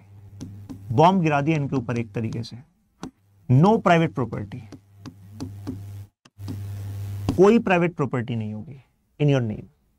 मतलब now on, if Athens rule is saying कि आप अपने नाम पे कोई संपत्ति रख नहीं सकते, तो मुझे बताओ करप्शन करके करोगे क्या आप? जब मैं प्रॉपर्टी कह रहा हूं तो शायद आपके दिमाग में इमेज बन रही होगी लैंड, हाउस की, लेकिन प्रॉपर्टी क्या लैंड और हाउस ही होती है? नहीं, प्रॉपर्टी तो इससे बहुत कुछ होती है ज्यादा। जैसे अरे भाई फॉर एग्जांपल वॉच प्रॉपर्टी है ना? कार प्रॉपर्टी है। तो कुछ भी सामान आपके पास है जिसको आप कहते हैं कि ये मेरी ओनरशिप का है और उसको मैं बेचकर, देकर मैं कुछ लेवरेज ले सकता हूं, कुछ इकोनॉमिक वैल्यू ले सकता हूं, वो प्रॉपर्टी है। तो कहने का मतलब है कि यहां पर ये प्राइवेट प्रॉपर्टी कॉन्सेप्ट ही खत्म करने के लिए बात कर रहे हैं, राइट? तो ऐसे में होगा क्या? अगर प्राइवेट प्रॉपर्टी ही नहीं होगी तो ये करप्शन कर ही नहीं पाएंगे, इनके नाम पे हो ही नहीं सकता। तो आप कहेंगे सर बिना प्राइवेट प्रॉपर्टी के चलेंगे कैसे, इन्हें भी तो पैसा चाहिए। तो वो कह रहे हैं स्टेट की रिस्पॉन्सिबिलिटी होगी, स्टेट इनकी हर एक जरूरत का ख्याल रखेगी। अपने आप में रेडिकल आइडिया है कि नहीं है? कह रहे हैं स्टेट इनके खाने पीने का ख्याल रखेगी, कपड़ों का ख्याल रखेगी, पढ़ने का ख्याल रखेगी, रहने का ख्याल रखेगी, और अभी नहीं पूरी जिंदगी रखेगी। तो अल्टीमेटली तुम पैसा क्यों एक्यूमुलेट करना चाहते हो? तुम्हें यार चाहिए सेफ्टी, आगे कभी जरूरत पड़ जाए तो मेरे पास पैसा होना चाहिए। तो प्लेटो कह रहे हैं जब तुम्हारी सारी जिम्मेदारी सरकार ने ले ही ली, खाना पीना रहना लेजर टाइम एंटरटेनमेंट एवरीथिंग, तो तुम्हें पैसा चाहिए क्यों? क्यों चाहिए बताओ पैसा? तो आप कहोगे यार बात तो ठीक है, क्यों चाहिए फिर पैसा, राइट? फिर आप कहोगे सर लेकिन ये फैमिली का क्या होगा? ये कह रहे हैं कि फैमिली भी नहीं होगी। जो कम्युनिज्म ऑफ फैमिली है वो कह रहा है नो प्राइवेट वाइफ फैमिली। आप कहोगे सर ये ज्यादा हो गया, अब ये क्या है? प्लेटो कह रहे हैं कि दो रूलिंग क्लास और सोल्जर क्लास है, इसमें अगर कोई पर्सन है और कोई लेडी है तो एक्चुअली स्टेट डिसाइड करेगी who is going to reproduce with whom. इसको हम कहते हैं यूजेनिक्स का कॉन्सेप्ट। यूजेनिक्स का मतलब है कि प्लेटो चाहते थे कि एथेंस के लिए बेस्ट ब्रीड के बच्चे हों, बेस्ट ब्रीड के यंगर जनरेशन मिले। तो बेस्ट ब्रीड कब होंगे? तो उन्होंने कहा जब मेल और फीमेल किसको सेक्स करना है, किसको प्रोड्यूस करना है, वो कौन डिसाइड करे? स्टेट डिसाइड करे। प्लेटो एक्चुअली कन्वेंशनल मैरिज सिस्टम को ही रिजेक्ट कर रहे हैं। ये मैं किस में बता रहा हूं आपको? थ्योरी ऑफ कम्युनिज्म में दो थ्योरी हैं, दोबारा बता देता हूं। कम्युनिज्म का मतलब होता है कॉमन ओनरशिप। दो तरह की थ्योरी है इसमें कम्युनिज्म में। एक तो है communism of property. Communism of property का मतलब है कि अब इनकी जो प्रॉपर्टी है वो सबकी कॉमन होगी, स्टेट ही की ही सारी जिम्मेदारी होगी, अपनी प्राइवेट प्रॉपर्टी नहीं रख सकते। दूसरा है इसी में कंपोनेंट, दूसरा पार्ट जिसको हम कहते हैं कम्युनिज्म ऑफ फैमिली या कम्युनिज्म ऑफ वाइफ। इसका मतलब होता है कॉमन वाइफ या common family. Common wife common family का मतलब है कि जो कन्वेंशनल स्टेबल फैमिली होती है ना, कि भाई हमें घर जाना है, रूलिंग क्लास सोल्जर क्लास को वहां पर पत्नी होंगी, बच्चे होंगे, ऐसा कॉन्सेप्ट ही खत्म करने के लिए कह रहे हैं। कह रहे हैं यही तो करप्शन की जड़ है कि तुम्हारा एक पर्सनल परिवार है जिसके लिए तुम जीते हो, तुम देश के लिए नहीं जीते। जब ये देश के लिए जिएंगे, जब ये देश को अपना परिवार मानेंगे, तब जाकर करप्शन हटेगा। तो कह रहे हैं हटा दो इस सिस्टम को। ये कह रहे हैं कि केवल ये मेटिंग होगी, मेटिंग के बाद जो बच्चा आएगा वो स्टेट ले लेगा। तो मान लीजिए बच्चा आ गया, एक जैसी बच्चा आ गया, ये स्टेट की रिस्पॉन्सिबिलिटी है। State will take the baby. ये जो चाइल्ड है state will take, state department होगा जिसकी जिम्मेदारी होगी बच्चा पालने की। एक बार बच्चा हो गया, इसके बाद जो गर्ल है वो वापस चली जाएगी या तो एजुकेशन करने, एजुकेशन सिस्टम एथेंस का गवर्नमेंट होगा, फ्री होगा, या फिर जॉब मतलब सिविल एडमिनिस्ट्रेशन में जॉब करने चली जाएंगी, राइट, सिविक अफेयर्स में। और ऐसे ही जो मेल होगा वो भी या तो एजुकेशन चल रही होगी एजुकेशन में चला जाएगा, या फिर सिविक अफेयर्स में पार्टिसिपेट करने, जो भी इनकी जॉब होगी उसमें चला जाएगा। यानी कि कोई स्टेबल फैमिली होगी ही नहीं। केवल बच्चा पैदा हुआ, बच्चा ले गया स्टेट डिपार्टमेंट, वो डिसाइड करेगा, तुम अपने अपने रास्ते निकल जाओ। तो फैमिली का कॉन्सेप्ट प्लेटो कह रहे हैं किस लिए है? वो बच्चे पैदा करना, आगे कंटिन्यू करना, फैमिली यही तो है। हम स्टेट को फैमिली बना देंगे। प्लेटो कह रहे हैं कि इससे होगा क्या? प्लेटो कहते हैं कि जो एथेंस को आइडियल बनाना है वो तभी बनेगा जब Athens will be ruled by philosopher king. Philosopher king क्योंकि रियल नॉलेज रखेगा तो उसके अंदर ग्रीड नहीं होगी। तो फिलोसोफर किंग की भी अपनी कोई फैमिली नहीं होगी भाई, प्राइवेट। क्यों? क्योंकि किंग है भाई, वो रूलिंग क्लास में। रूलिंग क्लास पे तो क्या है, कम्युनिज्म फैमिली लगा हुआ है। तो इसका मतलब है किंग के लिए, किंग ने प्रोड्यूस करे होंगे बच्चे, right, as per state's direction, जो भी होगा, जो रूल बनाया होगा कि भाई ठीक है बेबी आ गया। लेकिन किंग को नहीं पता होगा कि एक्चुअल में उसका पर्सनल बच्चा कौन सा है। तो एक तरीके से all the children of the state will be considered by king कि वो उन्हीं के बच्चे हैं। तो क्या कोई डिस्पैरिटी करेगा किंग? कहेंगे यार गजब कर दिया यार प्लेटो ने। तो यहां पर वो कह रहे हैं कि एक्चुअली किंग सभी बच्चों को बराबर देखेगा, क्योंकि उसका कोई पर्सनल बच्चा उसको पता ही नहीं है कौन है, ही नहीं पर्सनल, राइट। और स्टेट डिपार्टमेंट बाकी देखेगा। प्लेटो कहा जाता है कि ही was a first feminist. First feminist क्यों? क्योंकि एंशिएंट टाइम में ये बातें कर रहे हैं प्लेटो कि women, female will be freed from the responsibility of child rearing. Plato कह रहे हैं कि लड़की का काम केवल बच्चे को पैदा करना, उसको पालना नहीं है। बच्चा तो स्टेट भी पाल लेगी, डिपार्टमेंट पाल लेगा। उसका काम है कि वो एजुकेट हो, सिविक अफेयर्स में पार्टिसिपेट करे, कुछ जो बेस्ट कर सकती है उसको नर्चर करे और कंट्रीब्यूट करे सोसाइटी में। तो कहने का मतलब हुआ कि प्लेटो एंशिएंट टाइम में ये बात कह रहे हैं जब वेमेन, एक पैट्रियार्कल सोसाइटी थी और वेमेन वाज कंसिडर्ड कि वो तो केवल चार दीवारों में फैमिली की रखरखाव ख्याल में रखने के लिए है बस। तो उस समय के हिसाब से देखो कितना रेडिकल आइडिया था ये। यूजेनिक्स, बेस्ट ब्रीड के बच्चे, ये सिस्टम। हालांकि इस पर कटाक्ष भी आता है, और कटाक्ष पता है कौन करता है? प्लेटो के खुद के शिष्य। कौन? एरिस्टोटल। बता दूं आपको कि सोक्रेटिस के शिष्य थे प्लेटो, प्लेटो के शिष्य थे एरिस्टोटल, और एरिस्टोटल के एक्चुअली डिसाइपल थे अलेक्जेंडर द ग्रेट। नाम तो सुना होगा। तो अब प्लेटो का क्रिटिसिज्म खुद एरिस्टोटल कर रहे हैं इस वाले पॉइंट पे। क्यों? क्योंकि प्लेटो अपने स्टूडेंट को ये नहीं कहते थे कि भाई केवल टीचर को फॉलो करो। प्लेटो कहते हैं क्रिटिकल रीजनिंग डेवलप करो। ऐसा हो सकता है तुम कुछ बेस्ट बता दो, इससे बेटर बता दो बेसिकली। तो इस वजह से यहां पर एरिस्टोटल का क्या कहना था? He was of the view कि देखो फैमिली जो है, it is not just for reproduction. Family का इमोशनल स्टेबिलिटी में बड़ा रोल है। फैमिली एक पर्पस देती है लोगों को जीने का, कि क्यों जीना है, क्या करना है। फैमिली से एक मोटिवेशन आता है टू वर्क हार्ड, कि हम इस ऑब्जेक्टिव की वजह से वर्क कर रहे हैं, वो डिफीट हो जाएगा। फैमिली ओवरऑल सोसाइटी में स्टेबिलिटी लाती है, because people won't do bad things, क्योंकि उनको पता है यार मेरी फैमिली की इज्जत है, फैमिली का नाम है, इस पे क्या होगा।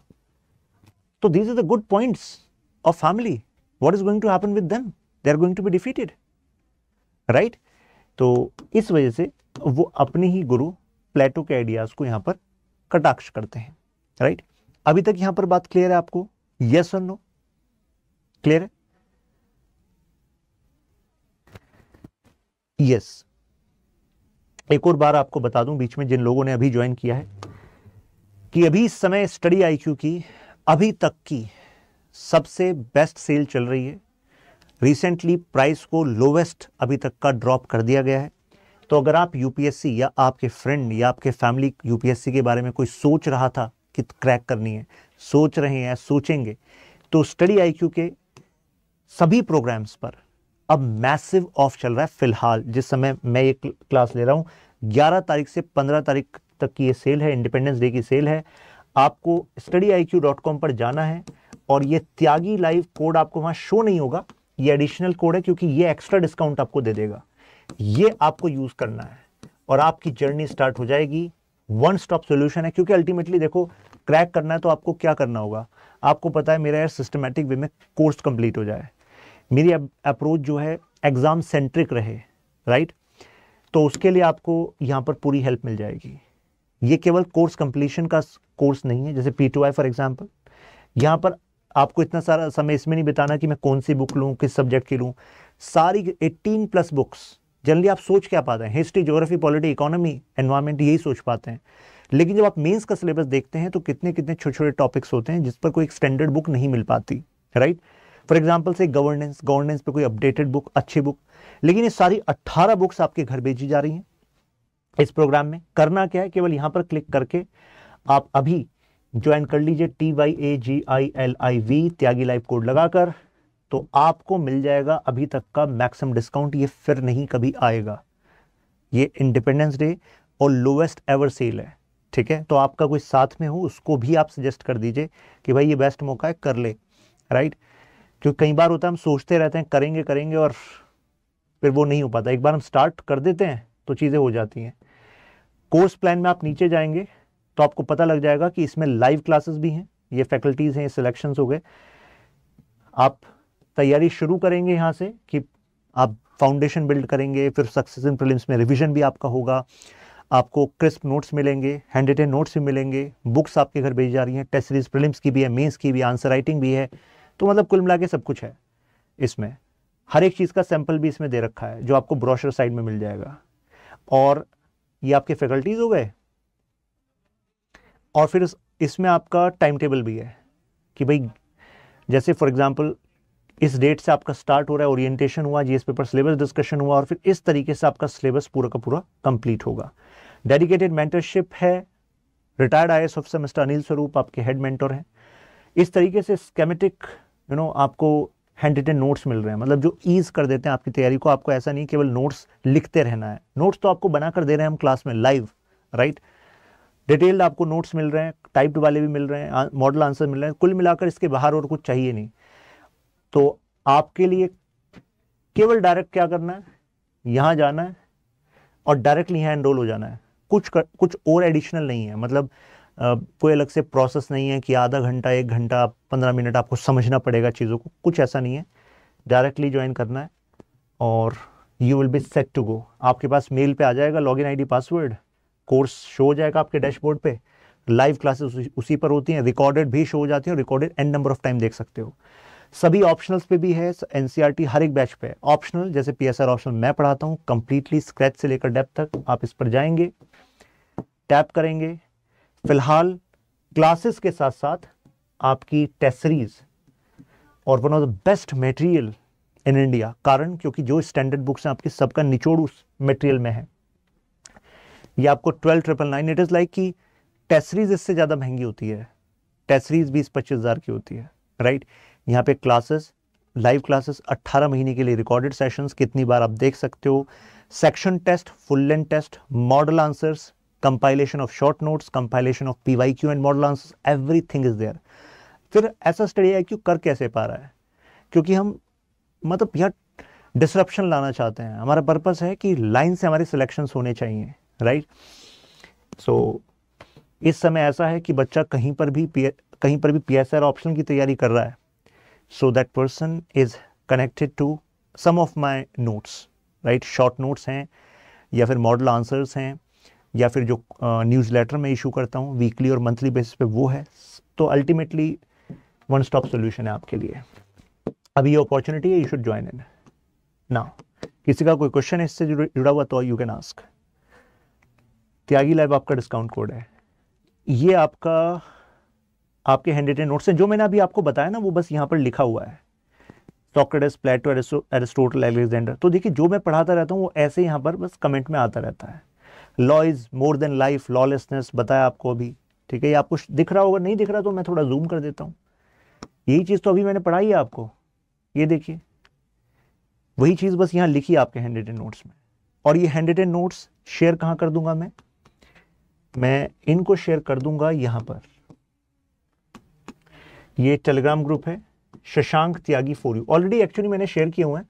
अगर आप फाइल सेक्शन में जाएंगे ना तो you can just search PSR paper 1 section A notes, Shashank Tyagi TYAGI for you. ये टेलीग्राम भी है, इंस्टाग्राम भी है, आप यहां पर मेरे साथ कनेक्ट हो जाइए। जो भी आपको अपडेट्स हैं यहाँ पर मिलते रहते हैं, इंटरेक्शन यहाँ पर होता रहता है, ठीक है। फिर ये जो आपको बताया मैंने ओपिनियन और फर्म नॉलेज, मैंने कहा कितनी सारी तो आप में ओपिनियन होती हैं। थीसिस, एंटीथेसिस, सिंथेसिस जो मैंने आपको बताया अभी, बस यहाँ पर वो लिखा हुआ है, राइट, क्लियर है। फिर यहाँ से प्लेटो का जो बेस मैंने आपको बताया वो यहाँ पर लिखा हुआ है, ठीक है। तो इस तरीके से आपके नोट्स में, अब जैसे ये आपको थ्योरी ऑफ सोल मैंने सिखाई, तो ये देखिए यहाँ पर अलग से डिटेल में आपको हैंड रिटन नोट्स में सब दिया जा रहा है, ठीक है ना, तीनों कंपोनेंट। अब जैसे थ्योरी ऑफ आइडियाज है, ठीक है, थ्योरी ऑफ आइडियाज में सबसे one of the famous theory है। जरा जब भी इसको सोचना है इस थ्योरी के बारे में, तो start with the statement. Statement क्या है? Reality is shadow of ideas, यानी कि जो भी आपकी वास्तविकता है ना, वो एक्चुअली आपके आइडियाज की ही छाया है। आइडियाज ही हैं सर, वो आइडियाज का इन्फ्लुएंस है। आप कहोगे ऐसा कैसे? एग्जाम्पल दूं? जैसे इस एलिगरी ऑफ केव का एग्जाम्पल का इस्तेमाल किया है प्लेटो ने अपने आइडियाज में, अपनी थ्योरी में। मैं भी इसको एक्सपेंड करके आपको सिखा देता हूं। एलिगरी का मतलब है, यहां पर एग्जाम्पल दिया है, केव का एग्जाम्पल दिया है। अब इसमें दिख क्या रहा है आपको, मैं जरा बता दूं। यहां पर मान लीजिए कुछ लोग बैठे हैं, कुछ 3-4 लोग हैं जिनको चेन बंधी हुई है, और जब से उन्होंने होश संभाला है तो एक्चुअली वो केवल इसी एरिया में रहते हैं। मान लीजिए उनको बाहर की दुनिया के बारे में कोई सेंस नहीं है। बाहर से एक रोशनी आती है यहां से, और यहां पर कुछ जो लोग हैं जो कुछ खाना वगैरह दे के डालकर यहां पर जाते होंगे, सो वो कुछ यहाँ पर जो दिखाते हैं, मतलब कुछ उन्होंने हैंड में लिया हुआ है, तो यहाँ उसका ना एक छाया पड़ रही है, राइट। तो जिसने बाहर की दुनिया नहीं देखी, तो वो तो भाई जो उसको सामने दिख रहा है सेंसरी ऑर्गन से छाया, वो तो उसी को रियलिटी मानकर बैठेगा। वो कोशिश भी नहीं करेगा कि इसके बाहर भी कुछ है। अगर उसने मान लिया कि यही सत्य है, यही दुनिया है, लेकिन फिर इसमें से कोई होगा जो चेन को तोड़ेगा और बाहर निकलकर यहां पहुंचेगा। ये देखिए यहां पर, और जब वो बाहर पहुंचेगा तब उसको पूरी रोशनी, पूरी दुनिया दिखेगी, और वो कहेगा अरे मैं इसको दुनिया समझ रहा था, इसके बाहर है दुनिया। तो एक तरीके से जो रियलिटी है वो हमारे आइडियाज की ही शैडो है, राइट? यस। तो जो अभी तक हमने जानकारी ली है, जरा उसको रिलेट करिएगा। फॉर एग्जाम्पल, तो क्या आपको पता लगा कि भाई आइडिया जो हैं वो शेप कर रहे हैं हमारी रियलिटी को, राइट?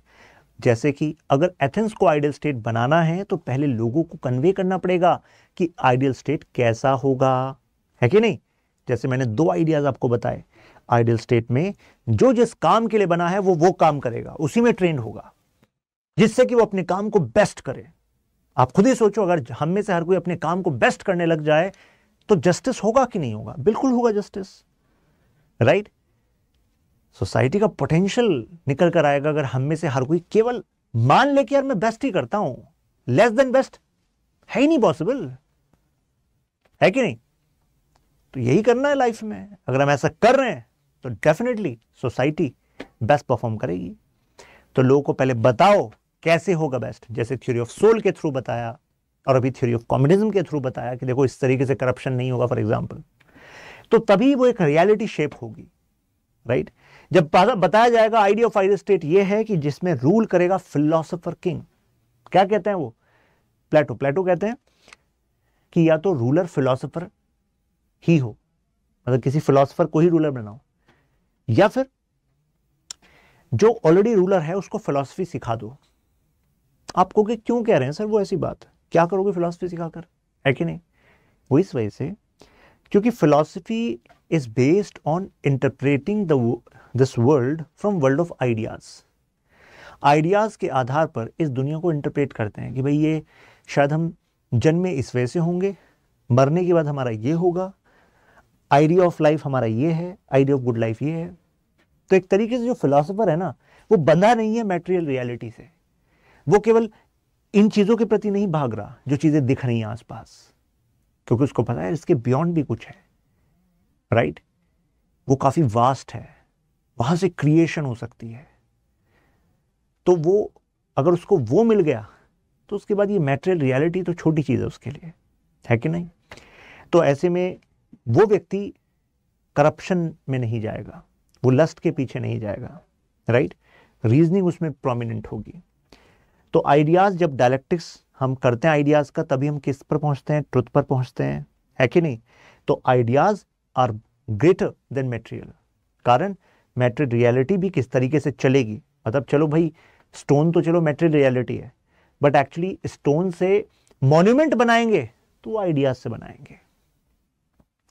किस तरह का पॉलिटिकल सिस्टम होगा? आइडियाज से बनाएंगे। जस्टिस किसको माना जाएगा? आइडियाज से बनाएंगे। गुड लाइफ क्या होगा? आइडियाज से बनाएंगे। तो अल्टीमेटली हमारी social political reality is based on what?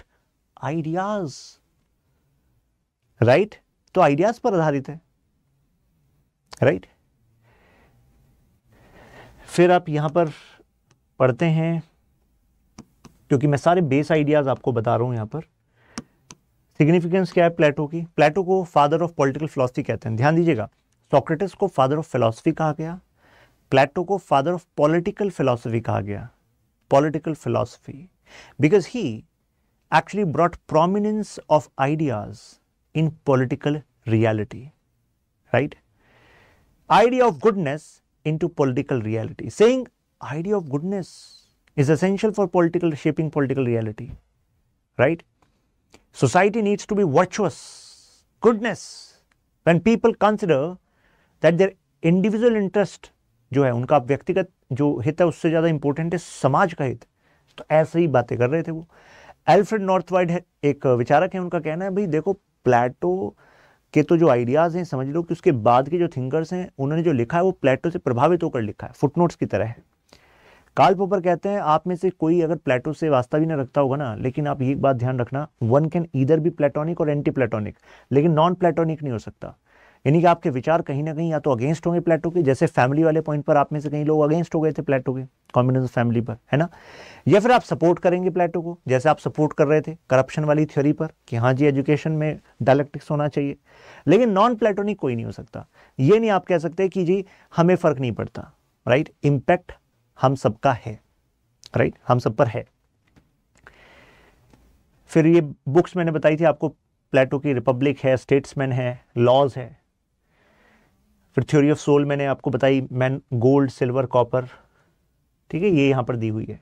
मैं इन नोट्स को अभी दोबारा भी शेयर कर रहा हूं, ठीक है, अपने ग्रुप में, टेलीग्राम ग्रुप में, आप डाउनलोड भी कर लीजिएगा, ठीक है, जिससे कि जब मैं नेक्स्ट सेशन लूँ ना तो यू आर इन लाइन, आपके साथ ये नोट्स हों। शशांक त्यागी फॉर यू, ठीक है, ये टेलीग्राम ग्रुप है, फाइल सेक्शन में वो हैं, बट मैं री अपलोड कर दूंगा, ठीक है, अभी जैसे ही मैं सेशन को एंड करूंगा उसके बाद, तो आप यहां से उनको डाउनलोड कर लेना। पूरे paper 1 section A, paper 1 section B, paper 2 section A, paper 2 section B, यानी कि पूरे political science international relations optional के मेरी क्लासेस के हैंडरिटन नोट्स मैंने ओपनली अपलोड किए हुए हैं, मार्केट में भी अवेलेबल हैं, ORN में और दिल्ली में, मुखर्जी नगर में, हर जगह। तो आप डायरेक्ट PDF भी कर सकते हैं, आप ऑर्डर भी कर सकते हैं, आप सर्च करेंगे नेट पर बुक शॉप्स इन ORN, वहाँ से भी कॉल करके आप कुरियर कर सकते हैं, करवा सकते हैं। क्लास में बस ये है कि क्लास में जो अपडेटेड हैंडरिटन नोट्स हैं आपको वो मिलेंगे, जो अपडेटेड हैं, जो एग्जाम्पल्स मैं भी यूज़ करता हूँ, और जो क्रक्स है वो भी अपडेटेड मिलेगा, और जो रेगुलर जो मॉडल आंसर्स हैं हर एक टॉपिक वाइज वो एडिशनल मिलते चले जाते हैं। रूटीन बन जाता है तो आप में कैपेबिलिटी डेवलप हो जाती है, और अल्टीमेटली क्या है, गेम कंटेंट का नहीं है, गेम है उस क्षमता को डेवलप करने का, और ऐसे में आपको वो कोर्स इमेंसली हेल्प करेगा, राइट। तो इस तरीके से नोट्स तो आपको दिख ही गए हैं। अब जैसे यहां पर थ्योरी ऑफ आइडियाज है, ठीक है, यहाँ डिटेल नोट्स आपको मिल गए, आइडिया की इंपॉर्टेंस मैंने अब आपको बताई। अब जो मैंने आपको बताया ना अभी, रियलिटी शेड ऑफ आइडियाज, ये एक स्टैंडर्ड क्लीशे क्वेश्चन है यूपीएससी का, कई बार यूपीएससी पूछ चुकी है। तो आप देख रहे हैं कि आपके नोट्स में मैंने जो इंपॉर्टेंट क्वेश्चंस हैं PYQs, उन सबको इस तरीके से ऑलरेडी कराया हुआ है। क्वेश्चन फिर मैंने डिस्कस किया, उसका मॉडल आंसर बोर्ड पर, तो जो आपकी क्लास में एकेडमिक एसोसिएट बैठा होता है वो भी लिखता रहता है मॉडल आंसर, जिससे कि वो मॉडल आंसर्स, वो पूरे नोट्स आपके डैशबोर्ड पे अपलोड हो जाते हैं विद लेक्चर। तो आप उसको ओपन कर लेते हैं, बस क्विकली आप रिवाइज कर लेते हैं। तो इस तरीके से उसका आंसर, इमेजेस इसलिए लगाएंगे जिससे कि आप कनेक्ट कर सको कि अच्छा ये चल रहा है, क्योंकि वो होता है ना फोटोग्राफिक में, मतलब वो कहते हैं कि विजुअल मेमोरी होती है कि आप फोटोज देख लो तो कनेक्ट हो जाता है। अब व्हाट इज ब्यूटी जो मैंने आपसे बताया था, फिर थ्योरी ऑफ जस्टिस, काफ़ी इलेबरेट कॉन्सेप्ट है, one of the most important concept है प्लेटो का, idea of justice. Can there be any stability without idea of justice? मतलब किसी भी समाज में अगर जस्टिस ना स्टेब्लिश हो तो क्या स्टेबिलिटी हो सकती है? नहीं हो सकती। अब मुद्दा यह है, लेकिन जस्टिस मानेंगे किसको? माने किसको जस्टिस? यस, तो अब प्लेटो ने अपने समय के हिसाब से फिर जस्टिस की परिभाषा दी। प्लेटो ने अपनी रिपब्लिक बुक में एक्चुअली कुछ डायलॉग्स के थ्रू ये समझाया है। प्लेटो ने जो उनके गुरु थे सोक्रेटिस, उनको भी अपनी बुक में रिपब्लिक में कैरेक्टर बनाया है जो बातचीत कर रहा है, राइट, प्लेटो के ओपिनियन को दर्शा रहा है। इसके अलावा सेफिलस, पॉलीमार्कस, ग्लूकोन, थेरेसिमेकस, ये भी कुछ कैरेक्टर्स हैं जो जस्टिस की थ्योरी में उन्होंने दिए हैं। आप कहेंगे हैं क्या, समझाते हैं आपको। तो जो मैंने आपको नाम बताया, सेफिलस, थेरेसिमेकस, पॉलीमार्कस, ग्लूकोन, तो आपको लगेगा ये नाम भी याद करने पड़ेंगे क्या, इतनी बड़ी बात नहीं है। आपको एसेंस पकड़नी है कि क्यों वो जो बात कह रहे हैं, तो उसके बाद तो ये दिमाग में बैठ जाता है। एग्जाम्पल देता हूँ, देखिए जो फर्स्ट मेंबर उन्होंने अपनी बुक में बता रखा है, जब जस्टिस पर चर्चा चल रही है तो डायलॉग फॉर्म में लिखी हुई है बुक। सेफिलस क्या कह रहे हैं, जस्टिस का मतलब होता है डूइंग वंस ड्यूटीज, यानी कि जस्टिस, हम प्लेटो बताना चाह रहे हैं कि भाई जस्टिस हम कैसे डिड्यूस कर रहे हैं, रीजनिंग से डिड्यूस कर रहे हैं, ऐसे नहीं बता दिया ये जस्टिस है। तो डूइंग वंस ड्यूटीज ये जस्टिस है, पेइंग वंस ड्यूज ये जस्टिस है, ये सेफिलस कह रहे हैं। अब सेफिलस ने जो बात कही, अब प्लेटो अपनी बुक में सोक्रेटिस के थ्रू उस पर एक काउंटर कर रहे हैं, ठीक है, कि भाई कौन सा पॉइंट जस्टिस हो सकता है, कौन सा नहीं हो सकता। तो आप बताइए मुझे, डूइंग वन ड्यूटी मतलब जो आपकी ड्यूटीज हैं उसको करना जस्टिस होना चाहिए कि नहीं होना चाहिए? आप कहोगे बिल्कुल होना चाहिए सर। पेइंग वंस ड्यूज, आपने किससे कुछ लिया हुआ है वो वापस करना जस्टिस होना चाहिए कि नहीं होना चाहिए? आप कहोगे सर बिल्कुल होना चाहिए सर, है ना, कि भाई किससे कुछ लिया उसको तो वापस करेंगे जब भी वो मांगेगा, यही न्याय है ना। लेकिन सोक्रेटिस कहते हैं सेफिलस तुम गलत हो, ये ठीक नहीं है। तो आप कहोगे सर यानी कि सर काफी सारे जो लोग हैं वो इसी पे चल रहे हैं, पेइंग वंस ड्यूज को जस्टिस नहीं मान रहे तभी वापस नहीं कर रहे लोगों की चीजें, ऐसा। उन्होंने इस वजह से ऐसा कहा क्योंकि वो चाहते थे कि उनका जो आइडिया ऑफ जस्टिस हो वो यूनिवर्सल हो, कि हर एक सिचुएशन में वो एप्लीकेबल हो। उन्होंने कहा ठीक है, डूइंग वंस ड्यूटीज ये यूनिवर्सल है, हर किसी को अपना कर्तव्य करना चाहिए, चाहे कोई कहीं पर भी है, किसी भी स्थिति में, कोई भी सिचुएशन, अपने कर्तव्य करना चाहिए। टीचर को अपना करना चाहिए, स्टूडेंट को अपना करना चाहिए, इंजीनियर को अपना करना चाहिए, ब्यूरोक्रेट को अपना करना चाहिए, पॉलिटिशियन को अपना करना चाहिए, सबको अपना अपना करना चाहिए ड्यूटी पूरा, तभी देश महान बनेगा, है ना। बट पेइंग वंस ड्यूज नहीं, जरूरी नहीं है। कारण अगर मान लीजिए आपने किसी, और ये एग्जाम्पल जो मैं आपको दे रहा हूँ ये एग्जैक्टली एग्जाम्पल रिपब्लिक में दिया गया है, अगर आपने किसी फ्रेंड से कोई वेपन लिया, ठीक है, और उसके बाद अब आपका फ्रेंड इंटॉक्सिकेशन वाली सिचुएशन में, नशे में आपके पास आया कि जरा मुझे वेपन दो, और वो नाराज है किसी बात से, किसी से, तो आपको क्या वेपन दे देना चाहिए उसको वापस? नहीं देना चाहिए। भले वो उसी का वेपन है लेकिन आप नहीं दोगे, कारण भाई उससे ज्यादा नुकसान हो जाएगा, है कि नहीं। तो फिर इस पर ये प्लेटो का यहां पर रिप्लाई आता है। प्लेटो क्या कहता है, जो मैंने आपको समझाया बस वही कहता है कि ठीक है भाई अपनी ड्यूटी पूरी करो, ये तो भाई बिल्कुल ठीक बात है, ठीक है, ये तो एग्रीमेंट है, ठीक है। But whether it would be right to return a weapon to person who has turned mad, जो पागल हो गया उस पर्सन को उसका वेपन लौटाना ठीक है क्या? नहीं है जी, बिल्कुल ठीक नहीं है। तो प्लेटो कह रहे हैं देखो, तभी मैं कहता हूं इसको तो हम यूनिवर्सल प्रिंसिपल मान सकते हैं जस्टिस का, सेकंड को नहीं मान सकते, ठीक है। फिर सेकंड मेंबर पॉलीमार्कस। अब देखिए पॉलीमार्कस क्या कह रहे हैं, doing good to your friend and harm to your enemy, ये जस्टिस है जी। मतलब जीवन को ऐसे जियो कि जो तुम्हारे दोस्त हैं उनके लिए अच्छे रहो, और जो तुम्हारे दुश्मन हैं उनको तुम हार्म पहुंचाओ। क्या होना चाहिए जस्टिस? प्लेटो कह रहे हैं कि ये तो ठीक है, चलो doing good to your friend, लेकिन doing good to your enemy ये जस्टिस नहीं होना चाहिए। कारण क्या तुम्हें पता है वाकई कि कौन तुम्हारा एनिमी है कौन तुम्हारा नहीं है? ऐसा भी तो हो सकता है कि जिसको तुम एनिमी मान रहे हो वो तुम्हारा एनिमी हो ही ना, तुम्हें किसी ने बहकाया हो उसके बारे में, राइट। पहली बात तो ये हो गई, you are never sure who is your enemy, पहली बात तो। और दूसरी बात, आप जस्टिस की बात कर रहे हो तो हार्म हम जस्टिस की थ्योरी में नहीं ले सकते। अगर हार्म करना दूसरे को जस्टिफाई कर दिया तो सोसाइटी में तो भाई स्टेबिलिटी कहां रहेगी? और जस्टिस की थ्योरी का पर्पस है स्टेबिलिटी आए, प्रोग्रेस आए, हार्मनी आए। कहां हार्म के चक्कर में आप पड़ रहे हो? फिर नुकसान हो जाएगा।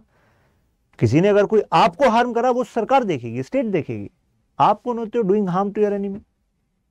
बात ठीक है कि नहीं है? तो इस वजह से उन्होंने कहा भाई पहला पॉइंट मैं एग्री कर रहा हूं, सेकंड पॉइंट में रिजेक्ट कर रहा हूं। तो मुझे लग रहा है आप भी कहोगे यार ये बात तो लॉजिकल है, ये प्लेटो क्या है, तो आप भी समझ पा रहे हो जस्टिस होना चाहिए कि नहीं होना चाहिए, है कि नहीं।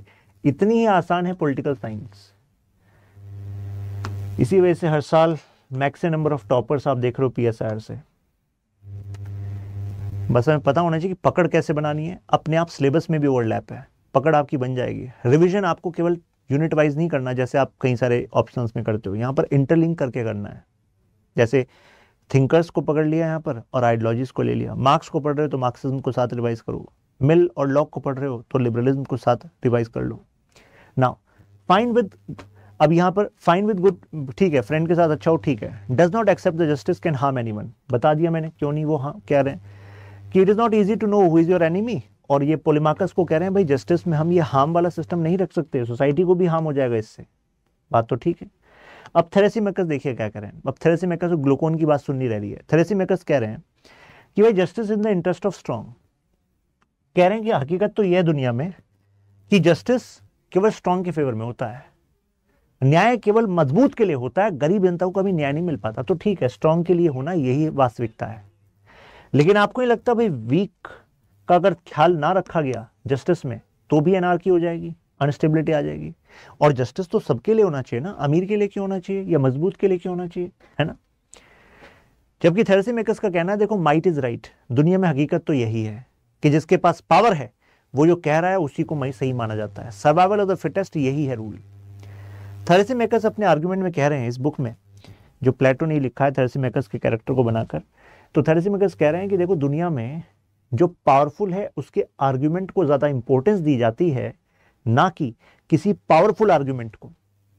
यानी कि पावरफुल व्यक्ति ने जो कह दिया, क्या कहा है आपने, वाह, और जो आम इंसान है और वो उनसे बहुत गहरी और बहुत अच्छी बात कर रहा है लेकिन उसको कोई नहीं सुनेगा। तो बताओ एंशिएंट टाइम में जो बात कर रहे हैं बिल्कुल सटीक बात है, ऐसा ही होता है ना।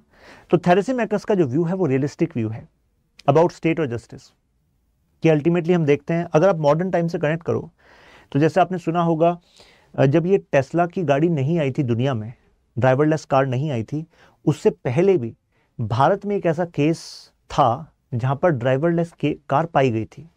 ठीक है, कैसे सुना होगा ना, कोर्ट में काफी चर्चा में आया था कि वो जो कार थी वो एक फुटपाथ पर चढ़ गई थी मुंबई में और उसमें से कुछ लोग मारे गए थे उस एक्सीडेंट में।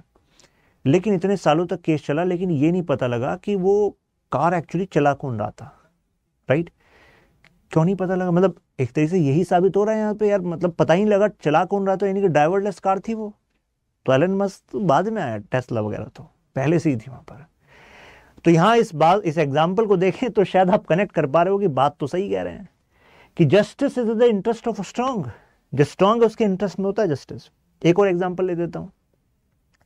कुछ टाइम पहले एक ब्लैक बक का केस था, चिकारा का केस था कि हिरन को मार दिया गया था, ये नहीं पता लगा कि मारा किसने। तो हिरन नहीं कह रहा है ऊपर से कहीं से कि भाई एक्चुअली मैंने सुसाइड की थी, ये केस बंद करो तुम, बंद हो भी गया केस। तो justice in the interest of strong, हकीकत तो कह रहा थ्रेसिमेकस, होता तो भाई ऐसे ही है स्टेटमेंट जस्टिस में, है कि नहीं।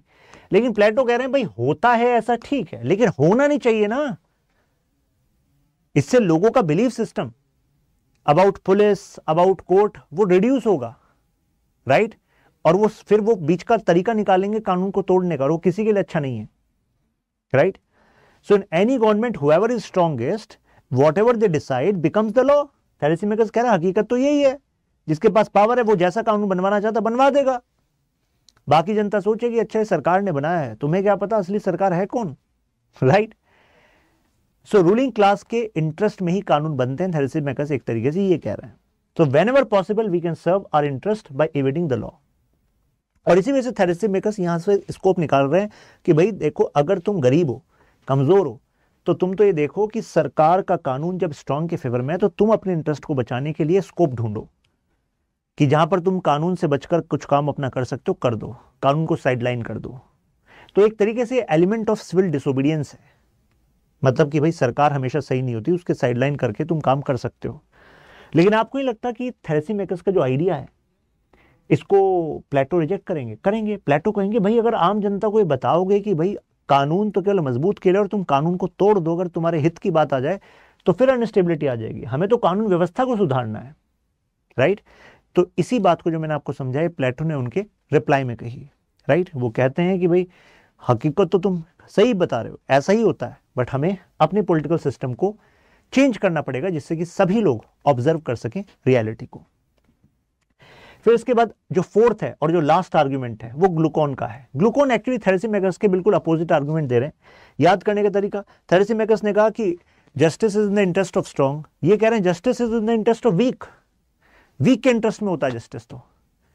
तो स्टेट जो है वो कॉन्ट्रैक्ट है स्ट्रॉन्ग और वीक का, तो एक तरीके से वीक के लिए होना चाहिए। प्लेटो ने कहा ये भी दिक्कत वाली बात है, अगर आप वीक के लिए ही कानून बनाओगे, उनके इंटरेस्ट के बारे में सोचोगे, तो स्ट्रॉन्ग जो है वो स्टेट से कनेक्ट नहीं हो पाएगा। जो स्टेट है वो सबके लिए है, स्टेट सबके लिए, केवल वीक के लिए नहीं है। तो इन सब के कॉम्बिनेशन से आपको एक ब्रॉड आइडिया आया होगा about the discussion which we just had, right. ये बात क्लियर है? यहां तक अगर बात क्लियर है तो मेंशन अल्ट्रा क्लियर।